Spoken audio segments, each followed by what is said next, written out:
Can you hear me now? I can hear you now. Okay. I figured it out. It's user error. Okay. So often user error is with this app, isn't it? It is. It is. I'm so sorry. All right. Now we're rocking. Where exactly are we rocking to today, Carolyn? Oh, I don't know. Let's see. I had several people wanting to know um, about a topic that you and Amy and I were discussing on a thread about how we have attacked our NHI uh, people, not even people, our NHI a-holes. And I had one in particular reach out and says, I need to know more about the hybrid that I stabbed, which I found extremely hilarious. And I thought, okay, well, maybe we'll talk about it on the next podcast, so on our next Oh thread. yeah, I think that was on one of my threads. Somebody did ask a couple questions about how did that exactly go down. It's so hard to explain, in writing. Was that Right. what that is that what Yes. you're talking about? Yes. Somebody asked another question, but maybe that was also the same along the same lines. Hmm. So yeah, you want to start out with that story? I know it seems actually I think a couple of abductees got into it over this topic. So this is not something that just happens every day, but it has happened. It's throughout the abduction research where people actually are not adequately subdued by the mind control on board.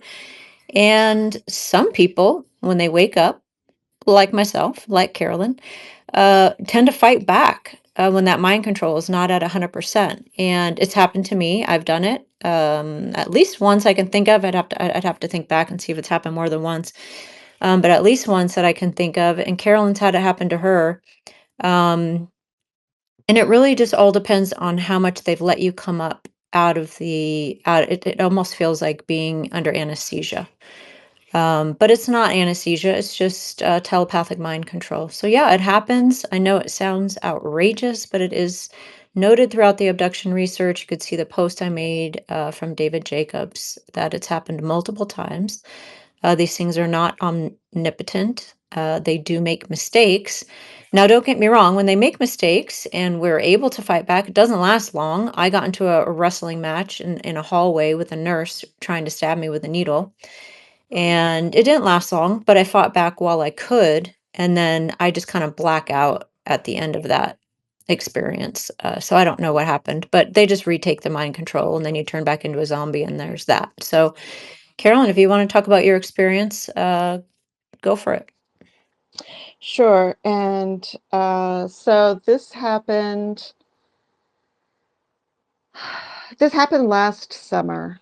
Um, so what led up to it was I was constantly being threatened to stop talking about what's happening. Quit talking about your abductions, quit talking about the bringing awareness, et cetera, right? So um, I was being threatened and I didn't really like it. It was starting to make me really, really mad because they had moved on from threatening me to threatening my family, threatening people that I care deeply about. And so I found myself becoming aware in a military dining hall. And the reason why I know it's a military dining hall, for those that don't know or don't remember, I am. I was born and raised military, married military. I've always lived around military bases, and there are the military bases that I have lived around. Both have. There's two of them. Both of them have DUMBs attached to them. So I found my, and so being part of the military all my life, I've been into dining halls and I know the layout fair, I wouldn't say fairly well, but I'm familiar with it. So I found myself in a dining hall, but I was in the kitchen part where there's nothing but um, complete stainless steel shelving, countertops, drawers, everything, your cooktops, everything is stainless steel. I found myself on the kitchen side of this stainless steel shelf, countertop with shelving. And the best way I can relate it to is like if you've gone to a Fur's cafeteria or a Luby's or a Piccadilly, where they, when you go down the chow line, you have different things on different shelves, food items that you can grab as you're going down the row. And that's how this setup was. The hybrid was on the other side in the dining hall part of this countertop shelf setup. And my interpretation is when I became conscious enough to know where I was and saw him, he was very mad at me and kind of like reading me the riot act for not conforming, for not being quiet, for speaking out, and was, giving me this lecture. And it started to enrage me. So I looked down. I noticed that there is a drawer. I open the drawer and I see a set of like cutting utensils, like cutlery, like a fork, a carving knife, stuff like that. And while I'm listening to this lecture of some sort, reprimand, the hybrid turns to come around, to walk down and come around the countertop. When he turns his back, I pick up the carving fork, close the drawer, and I have this fork down to my side. He walks around the counter, and I'm still kind of in almost a zombie state, but I have this knowing that I am required to follow him. I follow him. He turns his back to me, which Amy was found very interesting when we were talking about this. He turns his back to me to open a door. And I follow him through this door, and it opens up to like a dishwashing area. And there is this chair with this woman, and I'm not even sure if it was human or not. It may have been another hybrid, but there were human children in this woman's lap, and they were reading a book to her, is the best thing I could interpret.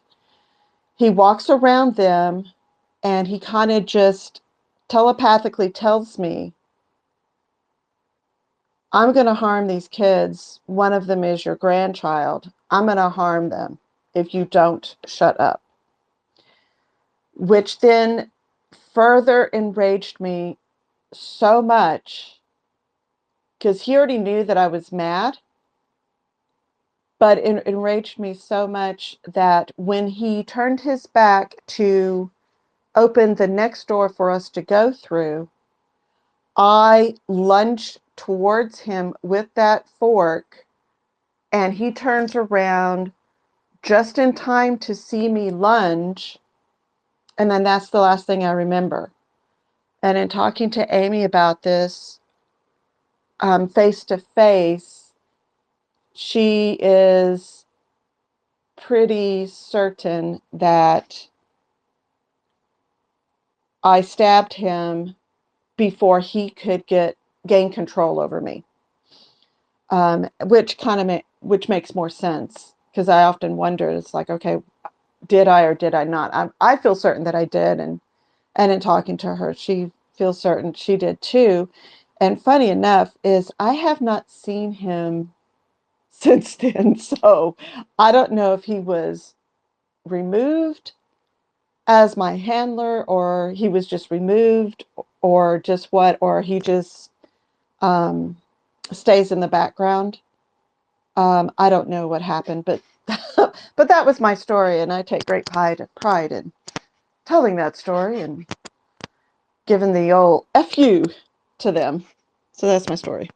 Yeah, as you should. You should be proud of that story, Carolyn. And yeah, he probably did get removed. I mean, if we think about the stories that come out of the abduction research and talking to people who, whether you have conscious memories or regression, it actually all very much gels. And these handlers, they get humiliated if they don't have control over us. So take some comfort into thinking that maybe he got demoted or something like that. I mean, it wouldn't be out of the realm of possibility. Yeah, I hope so. I really truly hope so, because I mean, in talking to Amy, she was very surprised that he turned his back, because she says they never turn their back to their project. So I take immense pride, and I might have to write an article on that. It would be so fun. But yeah, that's my story. Yeah, it's the little things. Yeah, it's the little things in life. I mean, we talk about, oh, that time I could fight back. And here's the bottom line. And I think, we had a couple of abductees kind of disagree on this, but um, because some abductees are 100% controlled and they have never had an opportunity and there's no chance whatsoever. So that's one perspective. But the other side of that is abductees who do seem to have more conscious awareness of what's going on and they take advantage of these opportunities. Um, I know for me, they've gotten to where they take, it seems like they're taking a lot of, I want to say care, not caring about me, but they're taking a lot of care because there are certain things that will trigger me to come up to consciousness. And those things are now being avoided, which I find very interesting. So there are things that will make me freak the F out. And when that happens, that's when I can become very combative. And it might sound ridiculous, especially maybe for females, but keep in mind, I spent almost 20 years in law enforcement. I have been in knockdown, drag out fights with men.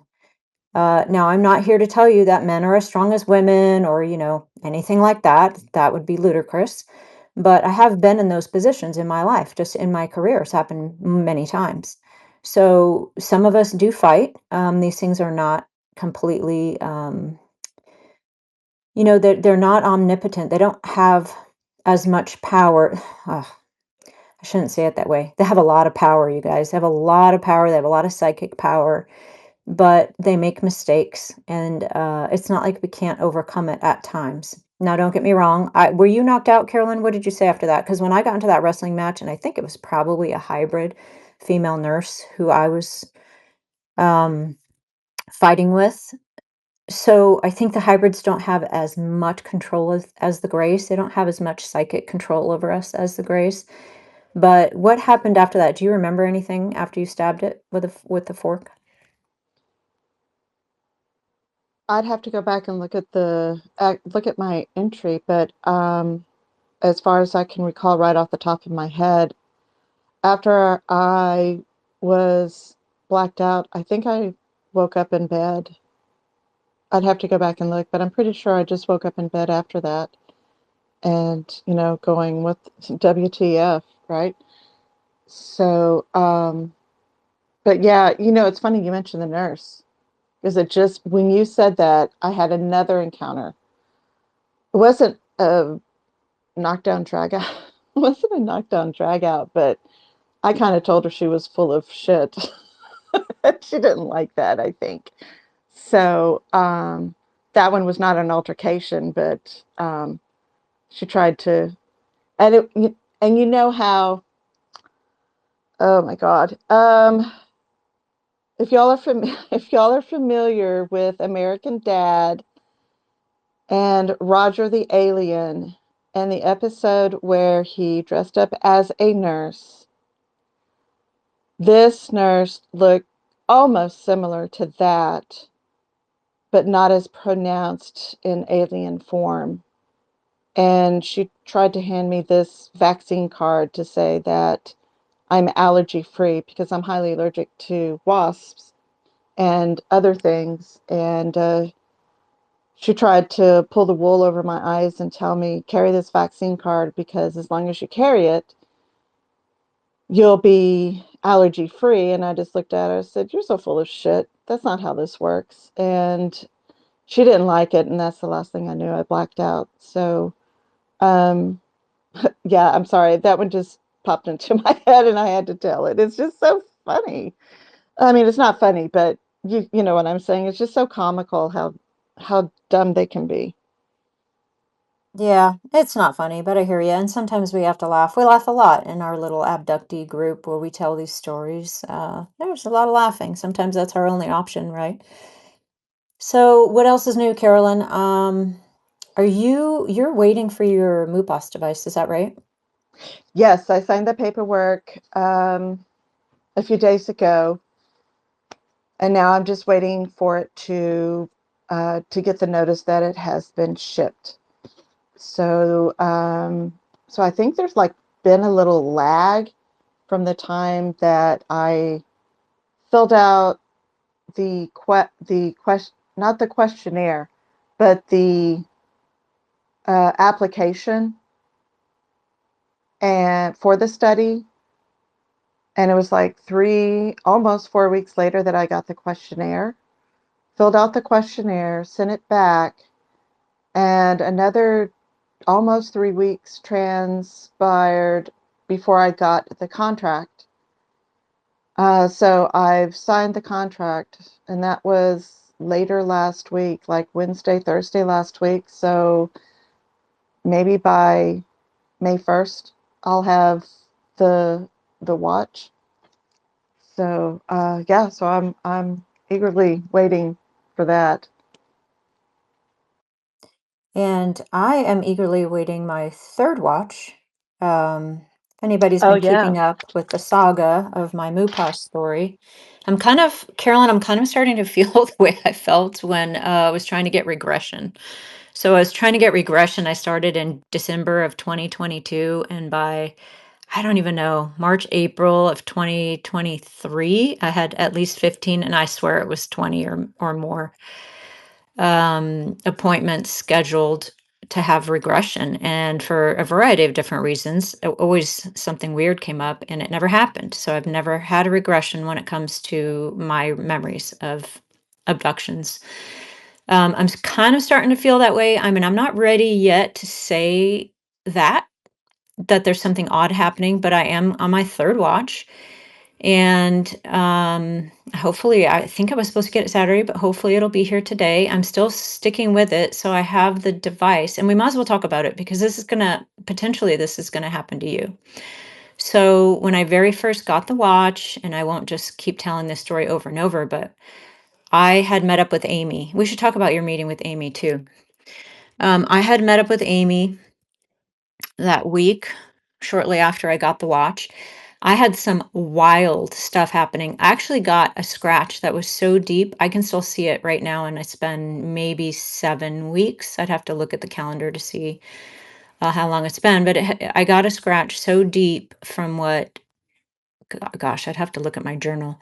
I think this would might have been the morning. So I had a morning where I was pretty sure the watch had been taken off because it was put back on very loosely and it was spun around and different things going on. I think I had about an hour missing during the middle of a day, and I ended up with this scratch on my shoulder that was very deep. And again, I can still see it. It's probably going to scar because I can still see it now. So I had some crazy stuff happening. So I've only been to what I would call more outer space type of an environment a few times in all of my abductions.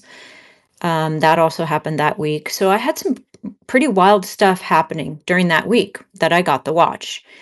And I came to find out that the watch was not working, it was not transmitting. And that's a whole long, involved story. But ultimately, I sent that watch back and I got a new watch. It turns out that the second watch is also not working. Again, just to make it short, they think that they've gotten now a batch of watches potentially that are not working properly. But this is taking weeks. So weeks are going by between the time that I got the watch that you're going to get, Carolyn, and the time we're figuring out it's not working and nobody knows what's wrong with it. And maybe it's a bad batch and, this and that and the next thing. And by the way, it turns out it's probably not just my watch, it's probably a bunch of watches that are not working. And so in the meanwhile, they shipped me out what they call the mini device. And this is a device that you could sit on your bedside table. And what we're doing with this, just to catch the audience up for anyone who's not familiar, is MUPAS is a study where they're trying to correlate, and I believe they already have done this in their phase 1 study. In their phase 2 study, they're trying to correlate changes in the environment with perceived incidents. It could be an abduction, an encounter, something paranormal, whatever. Doesn't have to be an abduction. And they're trying to correlate changes in the environment with perceived incidents. So that's what it's all about. And so I now have this device. It was sitting right next to me on my nightstand, but I started getting worried that I might bump it or, cause some kind of reading by bumping it or what have you. So I've actually moved it. It's now several feet away from me on its own table so that I don't bump it and I don't cause any kind of reading that might not be authentic. So weeks are going by with the watch back and forth, but I do have the mini device. And when I first got it, it takes, just so you know, Carolyn, it's going to take, they say, about 2 or 3 weeks. The system actually learns your environment and it starts learning, it's some AI program. It starts learning what's normal in the environment and what's abnormal. And so you're going to be reporting to the system when you perceive something abnormal has taken place.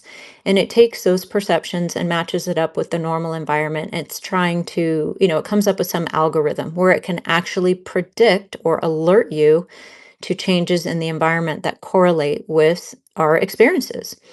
And so I started out so excited about this device. And that was when I got the first watch, and I had some absolutely wild stuff happening. I was so excited. I was like, I'm gathering so much data right now. It's not even funny. And it turned out now, the short story is that it wasn't working. So the update is I do have this mini device. It was also having some problems. And so my Geiger counter was not working. It randomly shuts itself off. Sometimes I can't sign in. I can't see the data. I have no idea, what's happening. So it was really hard for me to say, okay, I had this perceived incident, and then go back and look at the data to see if there's anything there. So there is that 2 to 3 week waiting period where you're not going to get any alerts from the device. So during that 2 to 3 week period, I definitely had some things happen, although I'll have to say it's been fairly quiet. So, that's a good thing. It's not a good thing for data, but it's a good thing for me. So during that 2 week period, I was on the phone with Jim Segala because I'm having problems, right? And so he pulls up the data on his end, and he was able to look at my mini device that's collecting all kinds of different stuff, you guys. It's RF energy, it's a gamma, it's gyroscope. There's like 20 or 25 pieces of data it's collecting 24/7. And so we're trying to see if it's working, and we go back, and sure enough, I had a couple of data points that seemed to correlate with some of my experiences. So I was super excited about it. Then, at the end of the 2 week, and I think I was going to about 3 weeks, um, I was actually in the middle of that podcast I did, Carol, and it was called the Nephilim Death Squad. I don't know if you guys saw that. I actually went live on X for the first time for that. Yes, yes, I did see it. I loved it. Okay, so actually, are they in the room? Where are they? I don't have any anonymous listeners, but yeah, it was a good podcast. So, after I was done with that podcast, I closed out the StreamYard or whatever it was, and I pulled up my MUPAS data. It's a portal, and you can see the data is just going. It's in live. It's real time. It's going across the screen all the time. And so I opened up, it was already open, but I went to that window of my MUPAS device. And for the very first time, I had an alert. And the alert said that I had an anomalous reading on my gyroscope, on the Y axis of the gyroscope.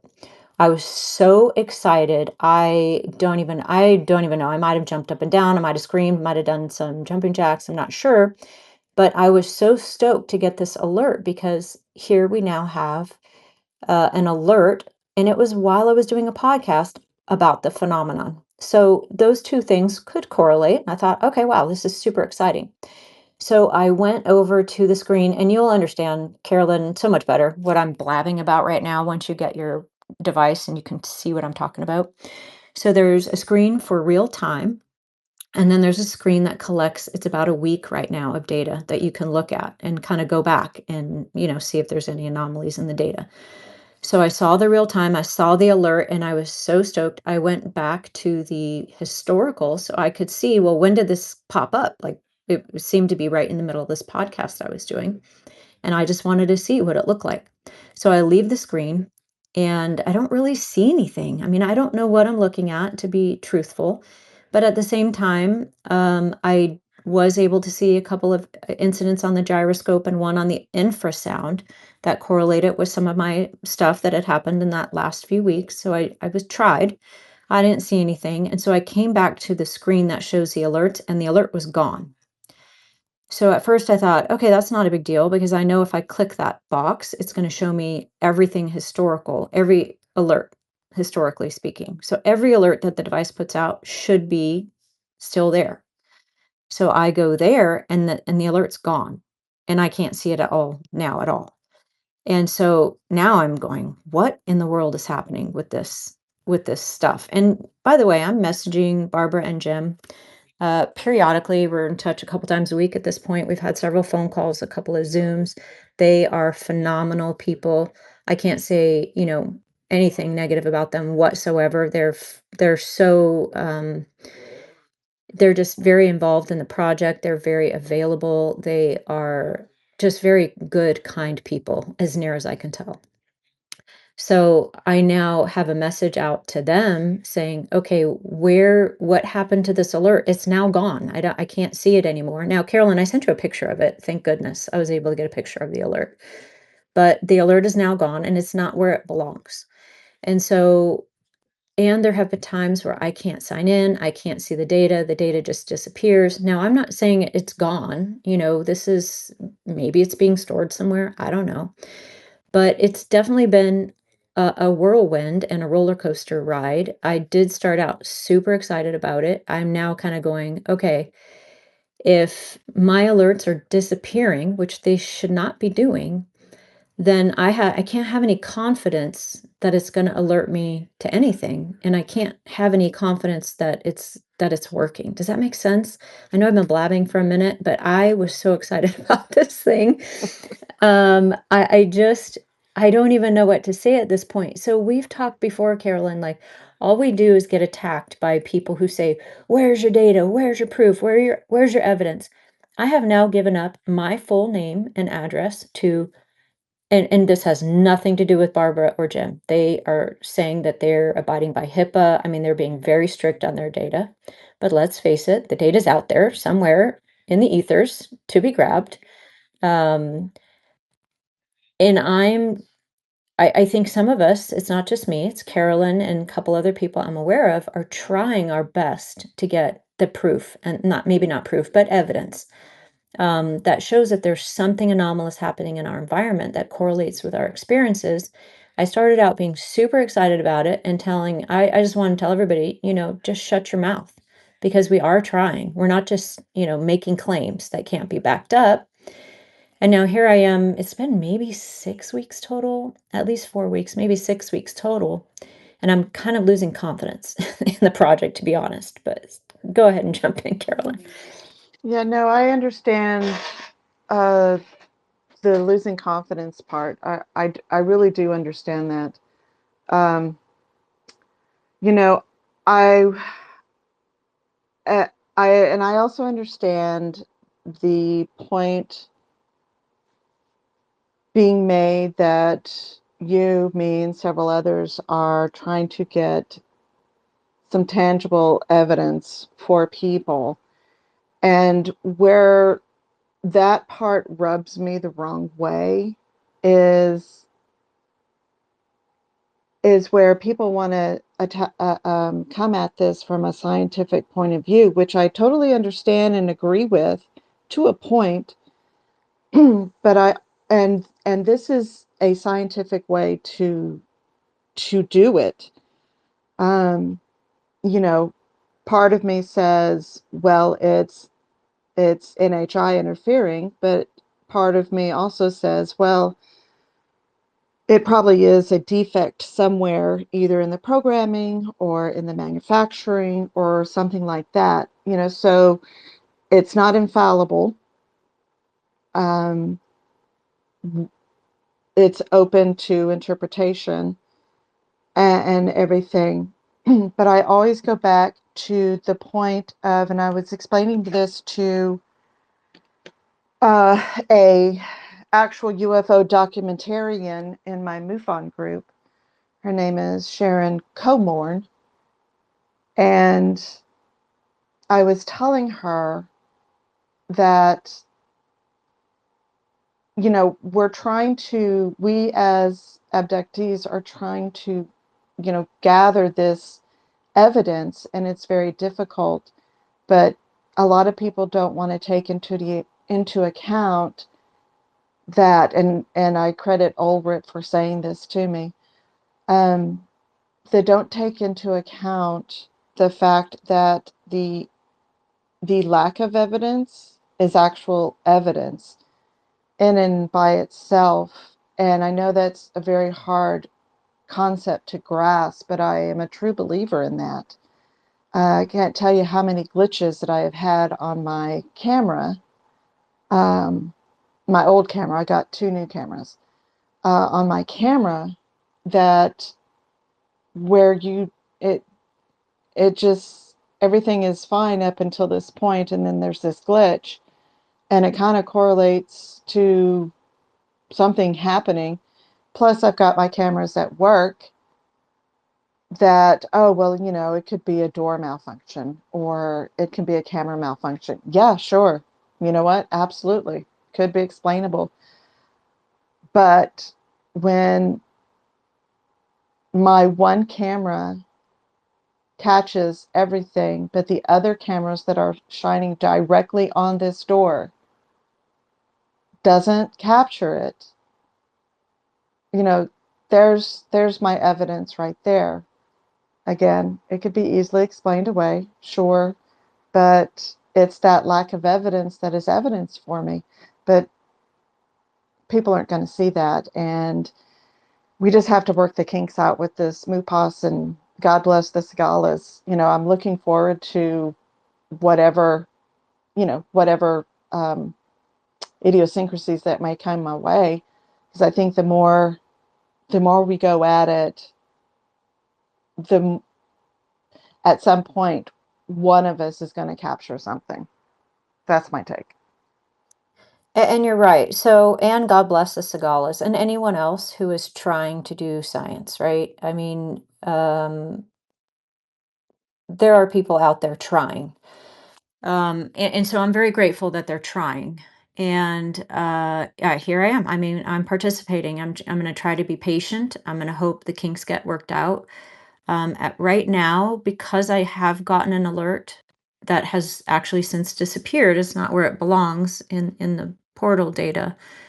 I don't know at this point if it's working. So there is something really weird happening at my house. I don't know what it is or why. I'm not saying it's anomalous, but when I was on the phone with Jim and he was pulling up my data, my gamma signal, my gyroscope, and my accelerometer, it has a very strange pattern to it.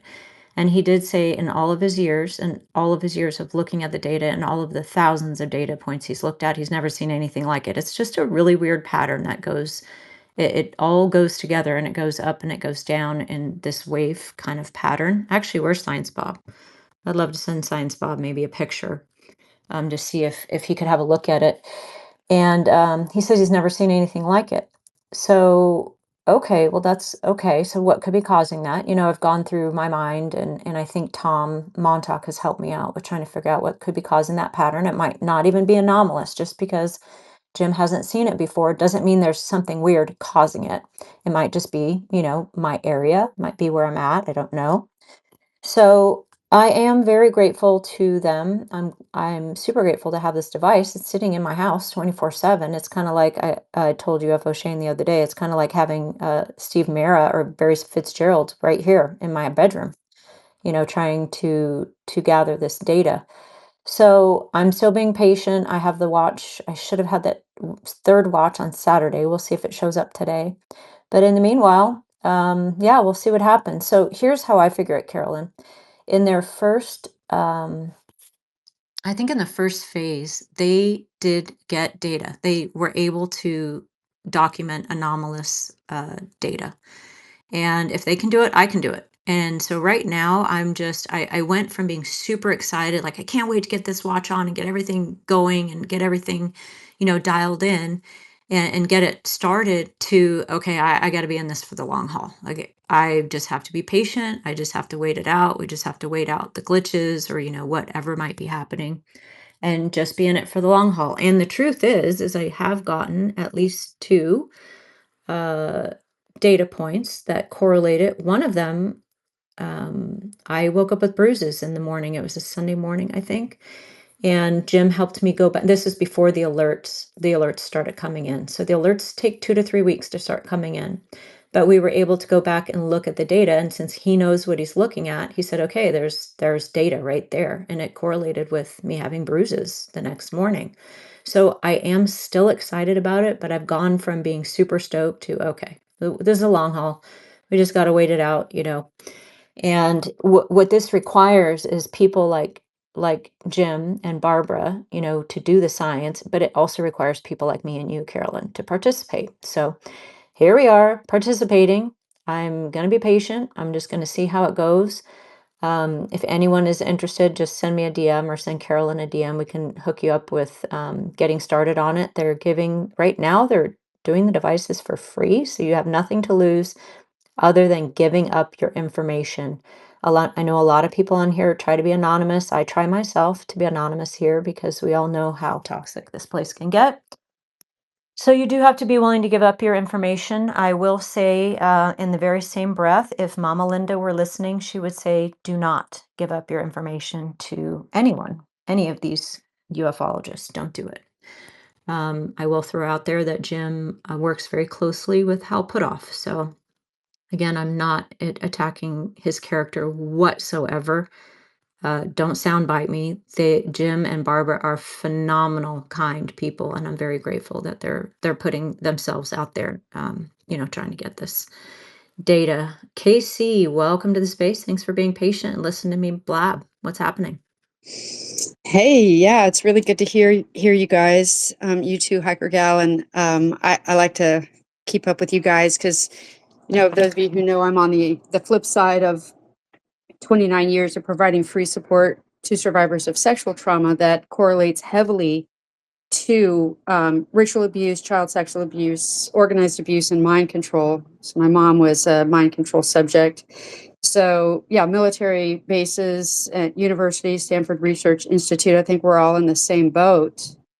And I've been a targeted individual since my mother trafficked me to Dean Martin when I was only 7 years old. So my mom was a Hollywood singer. I was groomed to come up in those ranks, and I was trafficked to the Satanic Rat Pack. So what I'm doing is just the opposite of what the UFO community seems to be doing, and I have mad respect for you guys, but I do want to come in and share that what I do with my survivors is the exact opposite, which is to get away from all of the technologies. And I think the reason the UAP and the UFO reports come out and disclose nothing, and it's like us chasing our tail, it's by design. They don't want us to connect our dots. They don't want us to understand that we're all targeted individuals, that they've put us in the body area network and the Internet of Things, connecting our biology. And so what I do is most of my recovery, my survivors now, what I encourage them to do is to disconnect from their internet-based cameras, their internet-based watches, and things of that nature. But I respect, your desire to get answers. I've just been getting answers for so long now that I do know that our secret space program has figured out through mind control and the use of psionics, which is telepathy, me being a very telepathic child, and they tried very, uh, from through my entire childhood and adulthood to try to use me as one of their portals. And they were unsuccessful, thank God. But that's has a lot to do with my resistance to their technology. So that's what I just came in and drop in and show respect for Fringe and Hiker Gal, and to say how much I love and respect you guys.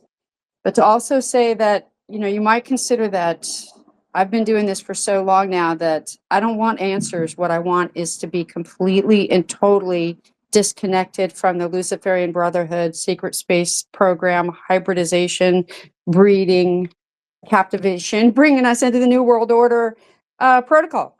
So, and I say that kind of as a joke because, is it the deep state? Is it the Luciferian Brotherhood? Is it the cabal? It's by design that the people who want to bring us into enslavement have multiple names for their own organizations, so that there's all this, we don't know, who are they? What are they really doing? And, so I'm going to tell you that they're all one and the same. They do have a hybrid program. They've been hybridizing humanity with sea creatures and land creatures throughout my entire life. I've seen these creatures. I have 5 sons who are, we've definitely been genetically modified.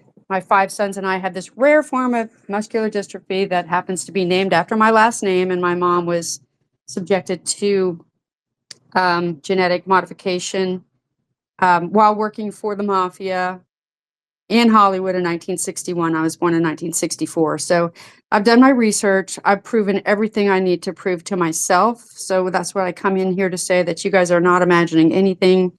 This is part of the secret space program, hybridization program, to bring us into a very evil control mechanism, transhuman agenda. So I will land my plane with this.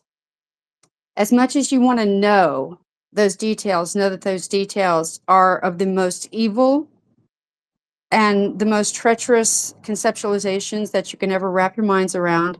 And wanting to know, I'm just going to say, be careful what you want to know. Because these people have tapped into outer dimensional beings, fallen angels, and they've hybridized their own genetics with sea creatures, land creatures, in order to be more ruthless. I mean, if you add some reptile DNA, you're gonna be a more ruthless individual, and if you add some wolf DNA, you're gonna be a badass, warrior. So those are the reasons. They have many reasons, but we are caught in the crosshairs. And so I encourage everyone to deparasite, excrete heavy metals, and get yourselves off the Internet of Things. I'm fully aware that there's, a lot of people, including all 5 of my sons, that are, walking with arms outstretched towards the Jetsons lifestyle. And I think that's going to be the demise of humanity. So I'll land there and just send out massive love and respect for everyone here. Thank you. Oh, thanks, Casey. I appreciate your jumping in. I've said before, we need to get our communities together more often. I think we each have, some pieces to the puzzle we could fill in for each other. On one hand, I even just for health, I think you have a lot of people turning off their Wi-Fi and turning off their internet and trying to get away from the internet. So I definitely hear you. Just even for health and longevity, I think that's a wise idea. And so at this point, this is my choice for now. I don't know how long it will last. I hope I can be patient and wait it out. I think I've already gotten at least a couple of snippets of data that gives me some peace of mind. And I could even be satisfied with that, just the little bit that I've already gotten. Just the alert that I got just the other day. Hey, alert, this gyroscope is going off for no apparent reason.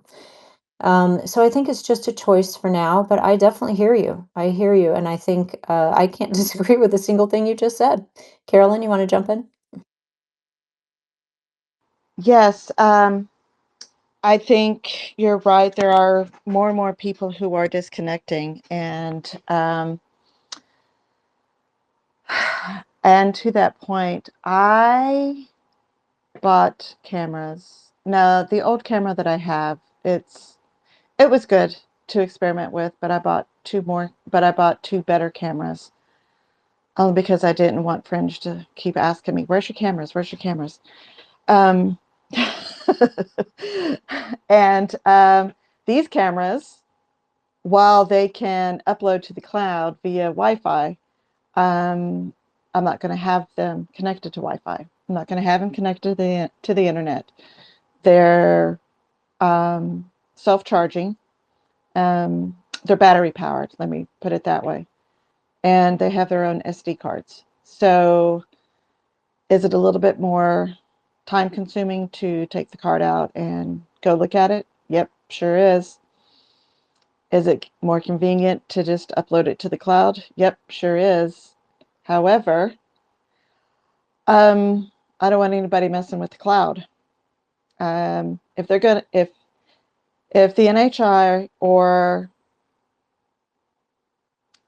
my labs people are gonna screw with the cameras, they're gonna have to physically pick up the camera, physically take out the SD card, and take the time to damage it, corrupt it, what have you. And again, lack of evidence is evidence. There would be some evidence for me anyway, right there. But that's also why I go hiking a lot, so I can reground myself um, with the earth and decompress.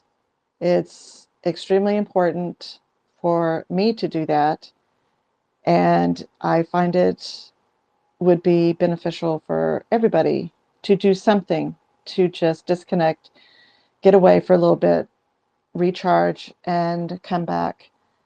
But you're right. We need to do something that, to keep ourselves grounded. And I think another component to this, Casey, is we're also trying to stop this from happening. So I think for me, when I found out that this was an alert system that could give me an alert to a possible abduction going on, I was all about it. So if this thing can function as an alert system, I think that would be very valuable to me, and that would be more valuable to me than disconnecting, than being worried about the 5G and the Wi-Fi and all of these things that I think actually do affect our health, even if they're, even if they're not, even if it's not more nefarious than that. I think it affects our health. So that's another reason why I think this system could be important is if they can figure it out, we might end up being able to set up an alert system. If we have enough abductees gathering enough data points and the system can send out an alert, hey, your environment just changed, which means the bad guys might be coming. I mean, that's invaluable to me, and I'm happy to participate in the research that might lead to something like that. Even if it's even, hopefully I could take advantage of it someday, but maybe it'll be other abductees down the line who could take advantage of it. So there's that component to it as well. Carolyn, I don't know well, I'm super excited to see what happens when you get yours. If you're going to have as many issues with it, what happens during your reporting period, all that kind of stuff. To one of your points, Casey, never forget Carla Turner's research showing that abductees are seeing the chimeras underground in these underground bases. I myself have seen them as well. So yeah, thanks for everything you just contributed because I can't disagree with much of it at all, if anything. Yeah, if I could add Yeah. one more thing, Fringe, and that is that my survivors, a lot of them are TIs that are attacked every night. And I can tell you that by turning off the Wi-Fi while disconnecting all of the Internet of Things as much as we possibly can, that we've actually cut off all abductions in a small group of people that are very strategic, working with me to deparasite, excrete the heavy metals, turn off the Wi-Fi, and we have stopped the invasion of the psychic attacks, the physical attacks, the abductions, um, and the attacks that can include literally being raped and have your eggs harvested while you're sleeping. So it's just we do have the same goal in mind, and that is to get off of their system so that they can't attack us. I have an internal defibrillator, and I'll leave my cell phones at home. I have no watch, no nothing, and I'll still come back to my house, and the next day I have a specified advertisement of the specific conversation that I had the day before with no devices anywhere near. So I know that they've got me. They've already got my digital signature. They know exactly where I'm at 24/7. I'm obviously don't, hide my identity or, as Fringe had mentioned, I'm very easy to find. I've owned a business for 28 years and I've been helping survivors for 29 years. So, and I've been targeted by law enforcement because of this. So I'm just saying our goals are all the same. So maybe the more we connect with one another, maybe we can establish local communities where we can all maybe have a campground where we all crash together and are finally able to cut off all of their access. So thank you so much, French. Yeah, that would be incredible. And that's a good strategy to keep in mind, Casey, because when I was going through literal hell with the phenomenon and with our military industrial complex, I will throw that in there as well. I mean, I was sleeping in a helmet made of Velostat that was designed to cut off, any access to my brain. So yeah, I mean, I've gone to extremes. I would definitely be willing to try that, to try it your way. So I'll make a note of that and we'll see what happens with this. And, maybe that is the solution, just to turn off every single thing possible in the house and go from there. I don't think I'm trying to think back, Casey, on whether I actually turned off my Wi-Fi at night. I don't think I did. So that would be a strategy to keep in mind. So thank you so much, Casey. I appreciate you. Yeah, I also have one of those emergency sleeping bags made of Mylar, and I created a little tent over my bed. So, yeah, the only power that I have on in my house at night is my refrigerator. Everything else is completely powered down, unplugged, because they can turn shit back on. And I will tell you this much.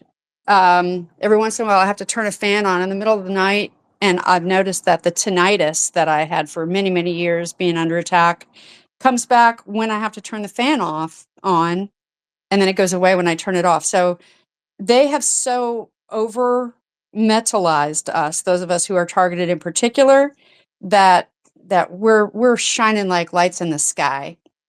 And so if you can't get the parasites out, eat clean, get the heavy metals out, I do a 16-hour fast almost every day, maybe once or twice a week where I'm not fasting at least 16 hours in a 24-hour period. And it really does get the metals out.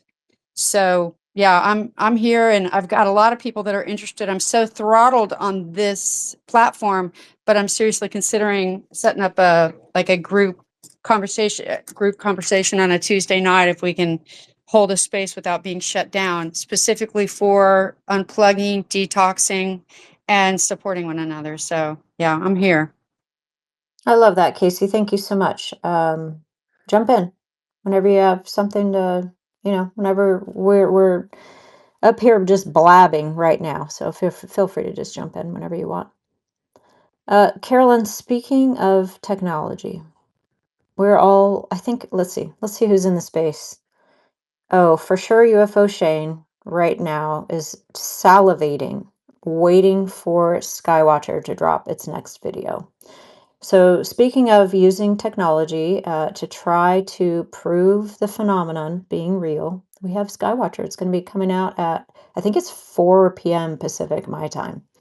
So that's only an hour away. So this space is going to last another hour tops because everyone will be rushing over to watch that new video. They're making some pretty big claims this time, Carolyn. I mean, I think they're really laying it on the table. So maybe they will actually deliver. What are your hopes on this, or what's happening with you on that end? Okay. When you told me that they were putting out part 2 tonight, I had been putting this off and putting this off and putting this off, but I went and made myself sit down and watch part one. And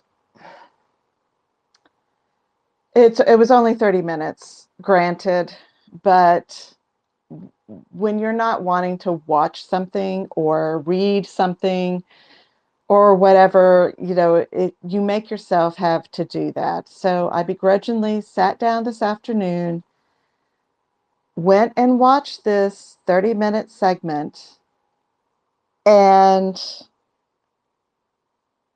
it, okay, I'm going to try not to laugh, but I find it very comical that I'm just going to tell you my interpretation. I'm probably going to make a whole lot of people mad. And you know what? It is what it is. You'll just have to just get over it. But my interpretation of this whole thing is that they are trying to walk and imitate the Bigelows and Skinwalker Ranch. Because when you look at these individuals and this whole landscape of where they're at, you've got an investor, aka Bigelow, aka Brandon Fugel. You have this wide open space, aka Skinwalker Ranch. You have all of this technology that they're employing, aka Skinwalker Ranch. You have these individuals who are former military, Skinwalker Ranch. Okay, so it's almost as if they are trying to be these individuals from Skinwalker Ranch.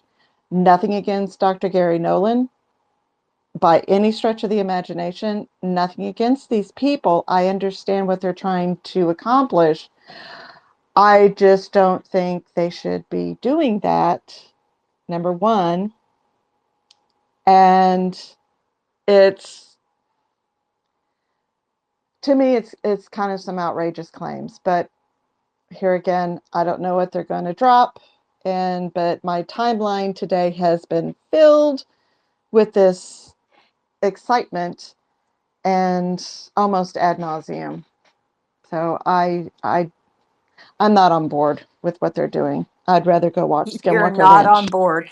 All right, we'll sum it all up. Carolyn is not on board. No, not at all. Okay, so here's my perspective.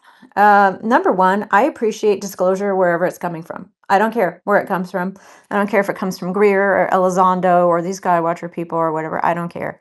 I think every bit of disclosure that comes out into the general public is good. No matter what the motives are or what money they're making or what grifting is happening, I just think it's a good thing. So I appreciate any type of disclosure we get from wherever it comes. Doesn't matter to me. I also appreciate that they are supposedly, trying to gather evidence. And you're right. It does, gosh, it does reek of Skinwalker Ranch, doesn't it?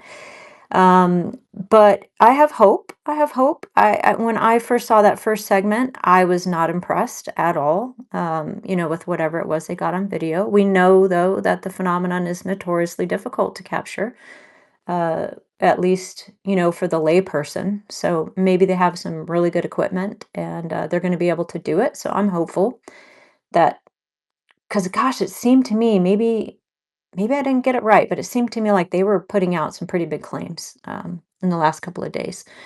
Now, one thing I am excited about and I'm happy about is it sounds like they're now using a machine or an AI program to put out these frequencies to attract what they are calling UFOs. So I like that much more so than I like them recalling old MK Ultra assets to, be psionic assets or whatever they changed it to something else. What they change it to? Change it to something dumb. It definitely doesn't sound as cool, but I can't remember what the word is. Do you, Carolyn? You talking about the psionics part of it? Yeah, they called it something else. They're not calling it psionic assets anymore. They changed the Oh, name. yeah. It was some dumb thing. I can't remember. Yeah, I'll But have to go anyway, look it up. so yeah, so it sounds like now they're using machines, which I am supporting much more so than them using the psionic assets because I was getting some information in the so-called back channels that it was not good, not good at all. I'm sure you guys have heard me talk about it in spaces before. I was not an advocate for what they were Right. doing. So using machines, okay, fine. That sounds like an improvement to me. Okay, did I miss that part? That they're using machines now? Well, I mean, we'll see what they come out with. This was just a little snippet I saw somewhere on Twitter, I'm sure, of them talking about. Actually, Oh, Tiff put something out about it. I think about the frequencies they're using, and I don't know if it's scalar waves or what they're putting out there, but it oh, sounds like they're yes. using machines. They're Yes. using both. Using both. Okay, Orbs, jump in. What's happening? Yeah, I was there. So Okay. they were using both. During the day, more technology based. During the night, still psionic full effect. Yeah, why is that? Why would that be? If you can say. Because the psionic aspect, I mean, it works. When I was out there, it was proven yet again to me. But then personally, I've just seen it way too many times to discount. But yeah, the psionic aspect has the credence in my book, and then um, the technology, I believe, has an outstanding hit rate. But I never got to see the technology. I don't know what they used. I don't know any specifics on that. But I was just a part of their like quote unquote psionic team for event two. And it was just such a cool event. It was just all, very pure intentions. Okay, awesome. So what do you think about what's gonna be made available for us to see? What are your thoughts on did they overpromise or what do you think's coming out?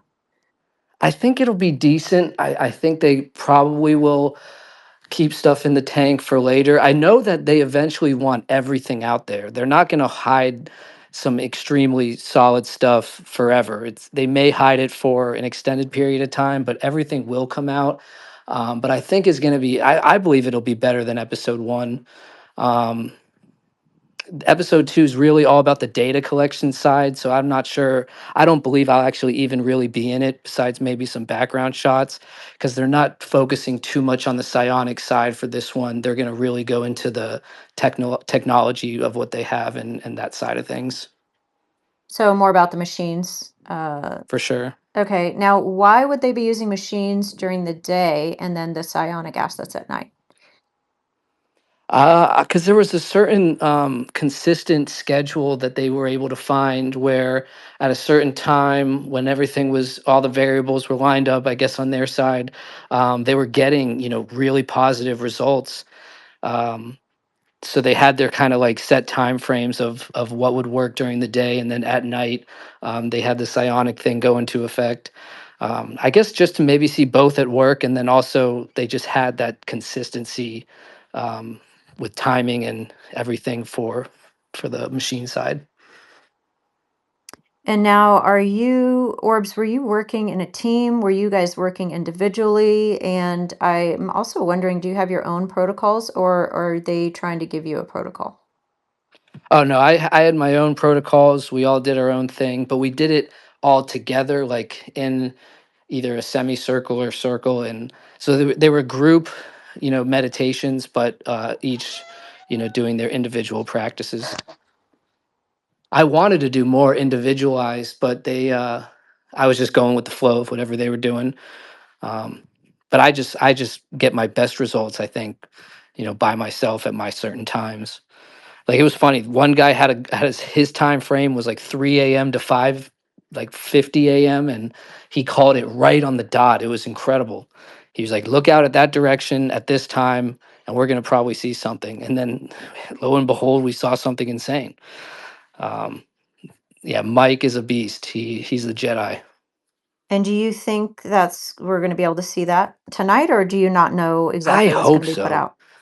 I freaking hope so, because I saw it with my own eyes, and then I'm looking at the camera screen, and then I'm looking back at it, and I'm just like, this. this is what like this is what we want. Like this is good shit. And I really hope it's out there. I have no idea though what they're gonna release.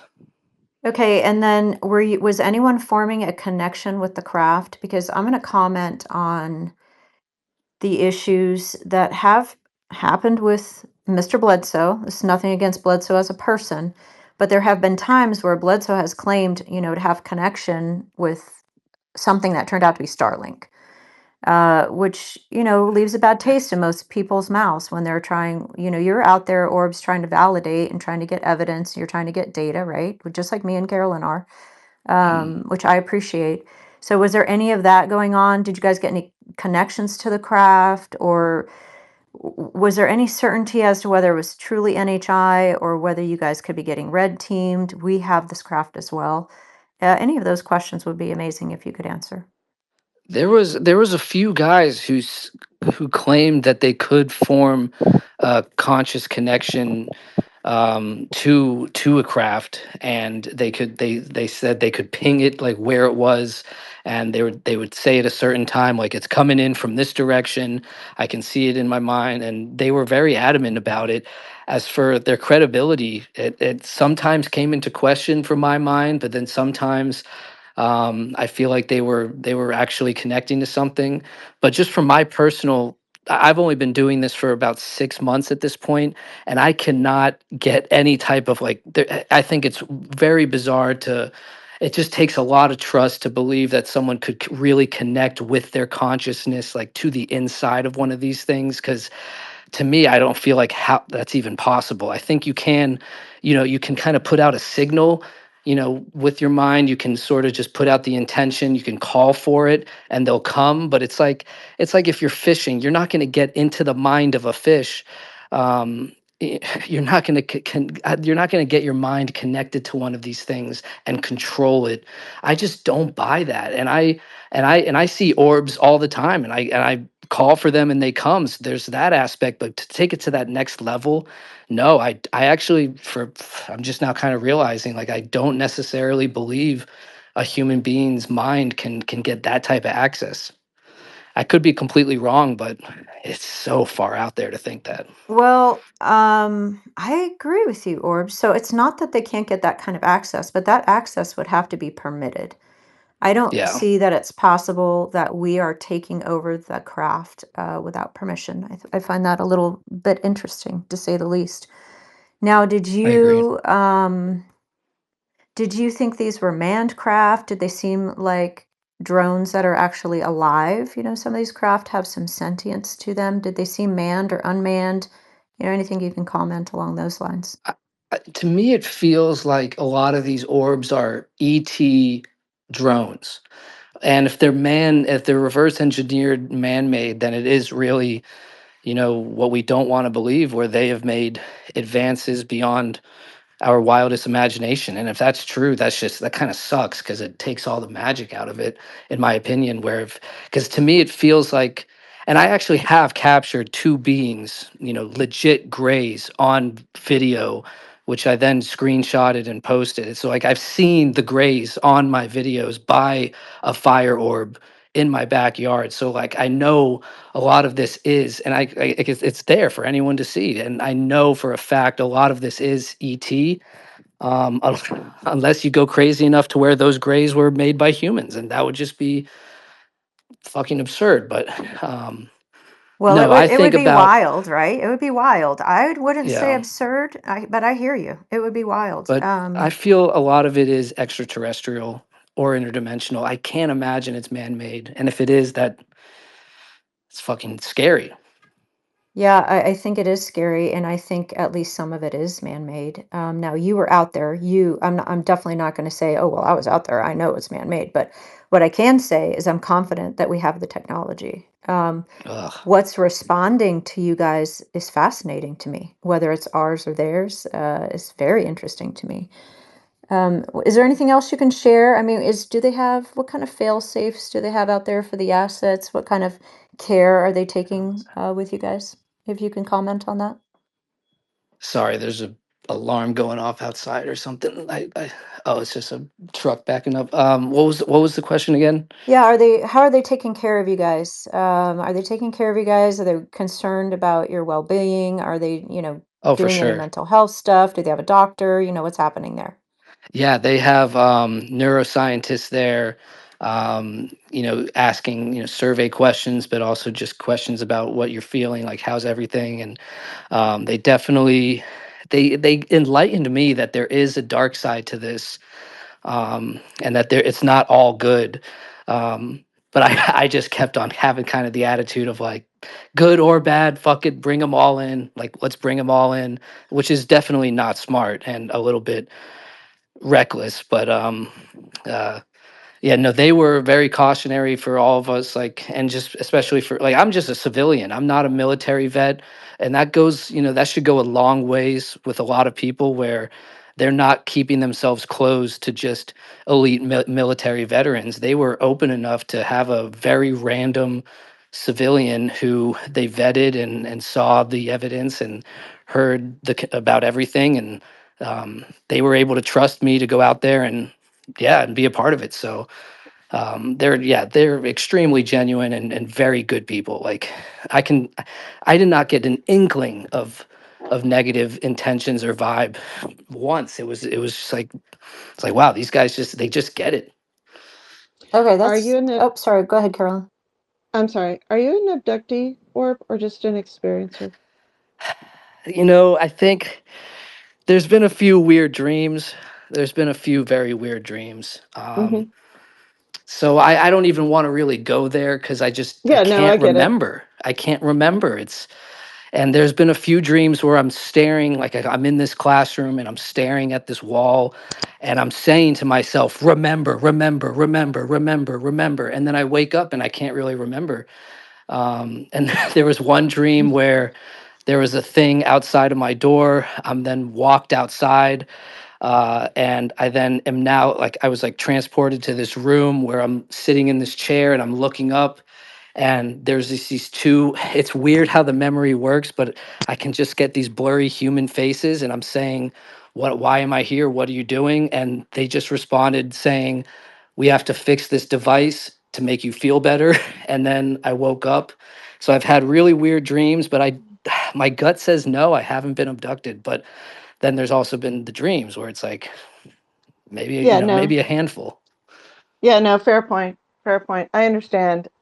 I was just kind of curious because if you're a civilian participating, I was just kind of okay, is there some type of correlation between the two? You see what I'm saying? So, Yeah, I but would say no for the abductee though, because mhm. Okay, I fair just don't enough. have that memory. I wish I did. I kind of wish I was, but then Oh again, God, people who no. are abducted say, fuck no. No, fuck no. I'll say it. I'll say it for everybody. There's been Fuck no. times where I see an orb and I'm like, I'm ready. Like, let me see a being in my place right fucking now. Like, I am ready to see a gray. Like, send whoever you got. I'm here. And then I know deep down, I know that if it was actually there, I would probably I would literally almost die in shock. I think I would get to the point of like feeling like I was gonna die from just shock. So I feel like it knows the psyche, and it's showing me mercy at least.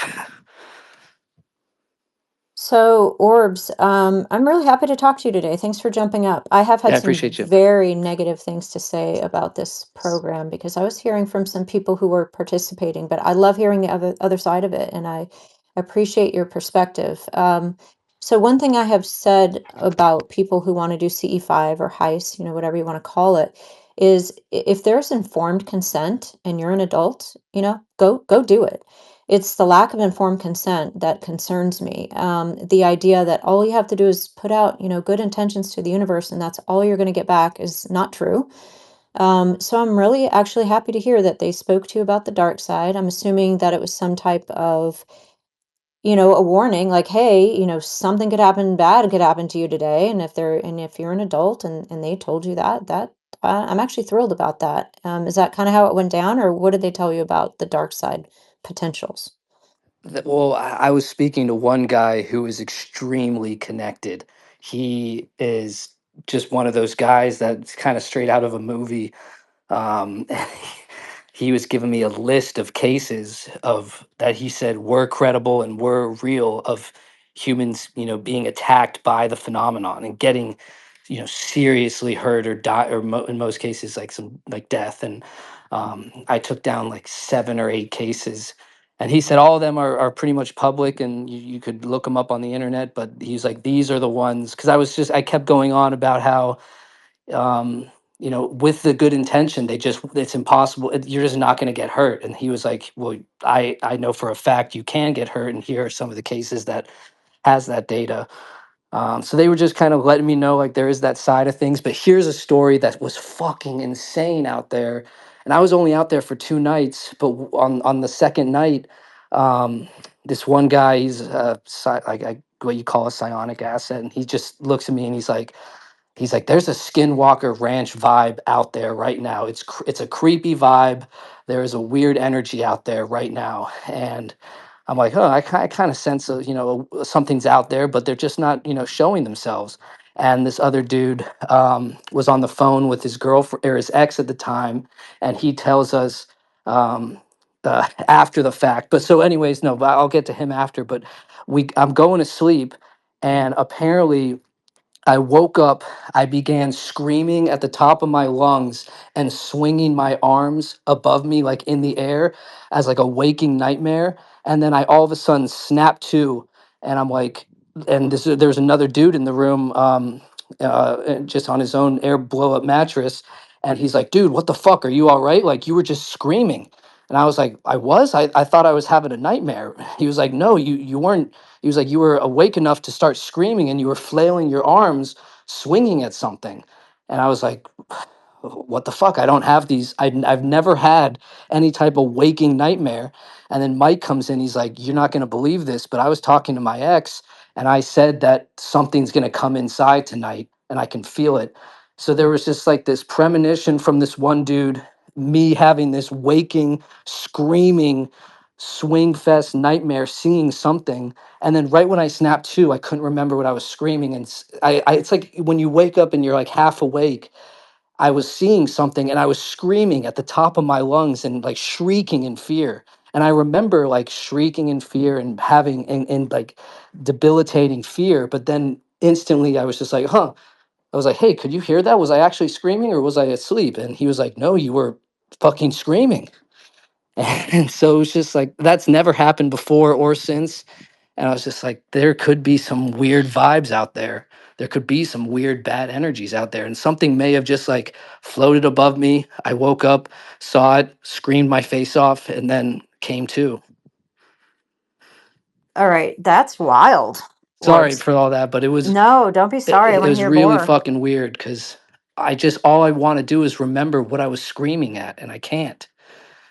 Yeah, that's sounding pretty wild. So do you guys have a team leader or who? It sounds now like the assets are the ones telling you, to watch out because bad things could happen. Is the program itself, like whoever's in charge, letting you guys know that this is a possibility? And again, my position is if you have informed consent and you're an adult, you do you. I am Yep. just concerned, that's being put out there. And is it the management putting it out there or is it the assets kind of talking No, amongst themselves?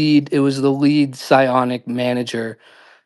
He was letting me know, like that there's two sides to this. That so yeah, they were informative, and it wasn't just another team member that was out there for the first time telling me. It was like within the Skywatcher organization, they were letting me know like, hey, like we're gonna bring the vibes. It's gonna be fun. It's gonna be great. But there's also this aspect to it, and they were taking precautions. Like they took it seriously, but I was kind of just like, and maybe that's why something showed itself to me because I was just like, fuck it, good or bad. I'm looking at Orion and I'm gonna call for anything, like anything that wants to come.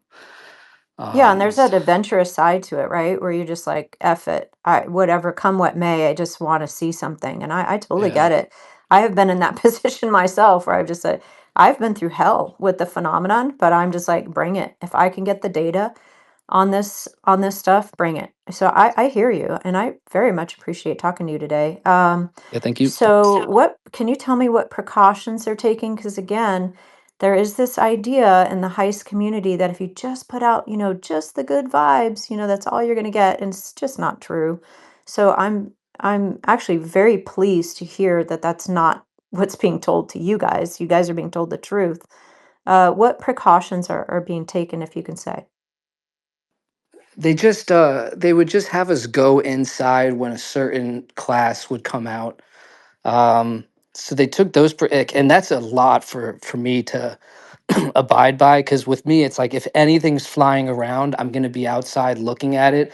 But they were adamant. They were like, if this thing's out there flying around, we're gonna go inside to just to be safer than fully, outside. So they had full precautions like that, where when one class came out, just this one type of class, they would have us go inside. Was that just a certain shape of UFO Yeah, or that's what I was going to ask. Class as in certain species? Class? Yeah. Yeah, I don't, I signed an NDA, so there's one word that I just don't want to say. But Jake has said it, and if it comes out in episode 2, it'll be out. I think it probably should come out, but I just like, if anyone's listening anonymously or something, I'm just purely I'm staying Oh no, we're abiding not by here to the get you in trouble, NDA. Orbs. We do not Yeah. want to get you in trouble. We appreciate you being in here at all. So anything you can't say, just no problem at all. Yeah, but it was Um, I just like giving my 2 cents, because it's a unique, just a very unique, potentially just a one-off experience of a civilian, being a part of this. yeah, this is awesome. So do you know if this certain class was around when you had your weird experience? Were you just on a break? Were you taking a nap? What was happening? So when I had the screaming thing, it was probably 1 or 2 a.m. So no, the one class that they would typically stay cautionary of, that was not usually out at night. Um, it's just, God, like I keep. It was just, there's just this time lapse where I'm awake and I'm screaming my face off, like to a level that was like primal. It's really weird to think about the level. It's like a death scream, and I'm looking at something and I'm swiping my hand in the air, and then all of a sudden, like, I turn on and I just plop up. I'm like, hey, like, how's it going? Could you hear that? Was that a nightmare? Was I awake? And he was fully there. He was like, you were just he was asleep, and he woke up to the screaming. And I was like, did you see anything? Was there? And he's like, I just woke up to you screaming. And then Mike came in, and Mike said, you're not going to believe this. I told my ex that something was going to come inside tonight. And these guys, That Mike is has a very so powerful creepy. connection. Like, Mike is like, these guys, if you saw it, like, these guys are legit.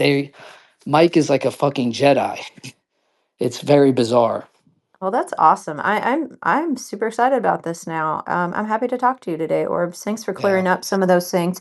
And maybe those other things were happening. Maybe they've learned a lot, but I'm happy to hear that they're treating you well and that the assets are being treated well and with respect and with some caution and being told, this whole idea that, oh, you just put out the good vibes and you're going to get all good stuff back. That pie in the sky thing was looking pretty shady for a minute there. So Yeah. I'm happy to talk to you. Thank you. Thanks. Yeah, they followed Um, up with me a few times post event too. oh, So good. they just Are they don't leave you asking hanging.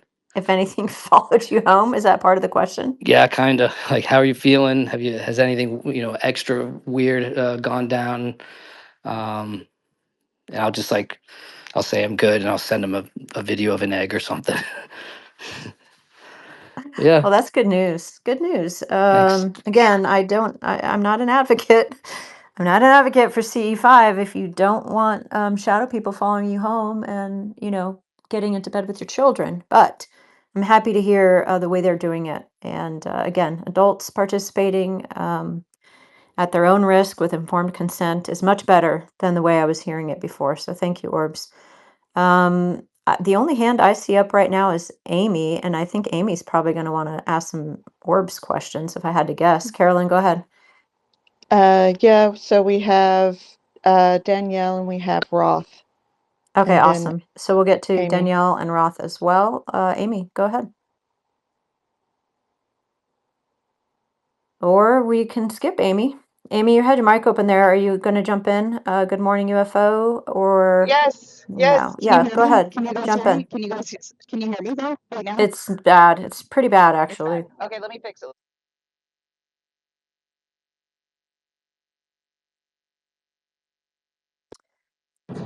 Can you hear me now? That's much better. Go ahead. Perfect. Okay. Yes. I have got questions. Orbs, are you still there? What up? All right. Welcome, man. So cool to hear that you went to the psionic magic. I have a couple specific questions for you, and I hope that's okay if you don't mind me asking. Yep. Okay. First question is you said you had a photo of two gray aliens. Yeah, Can you tell me where I can find that? And could you like put it in the nest somewhere? Because I'm always looking for a photo of an alien. for sure. It's posted on my page, but let me see. How do I do this nest thing?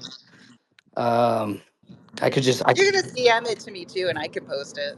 All right, sweet. Where is this? Is this Danielle? Who is this?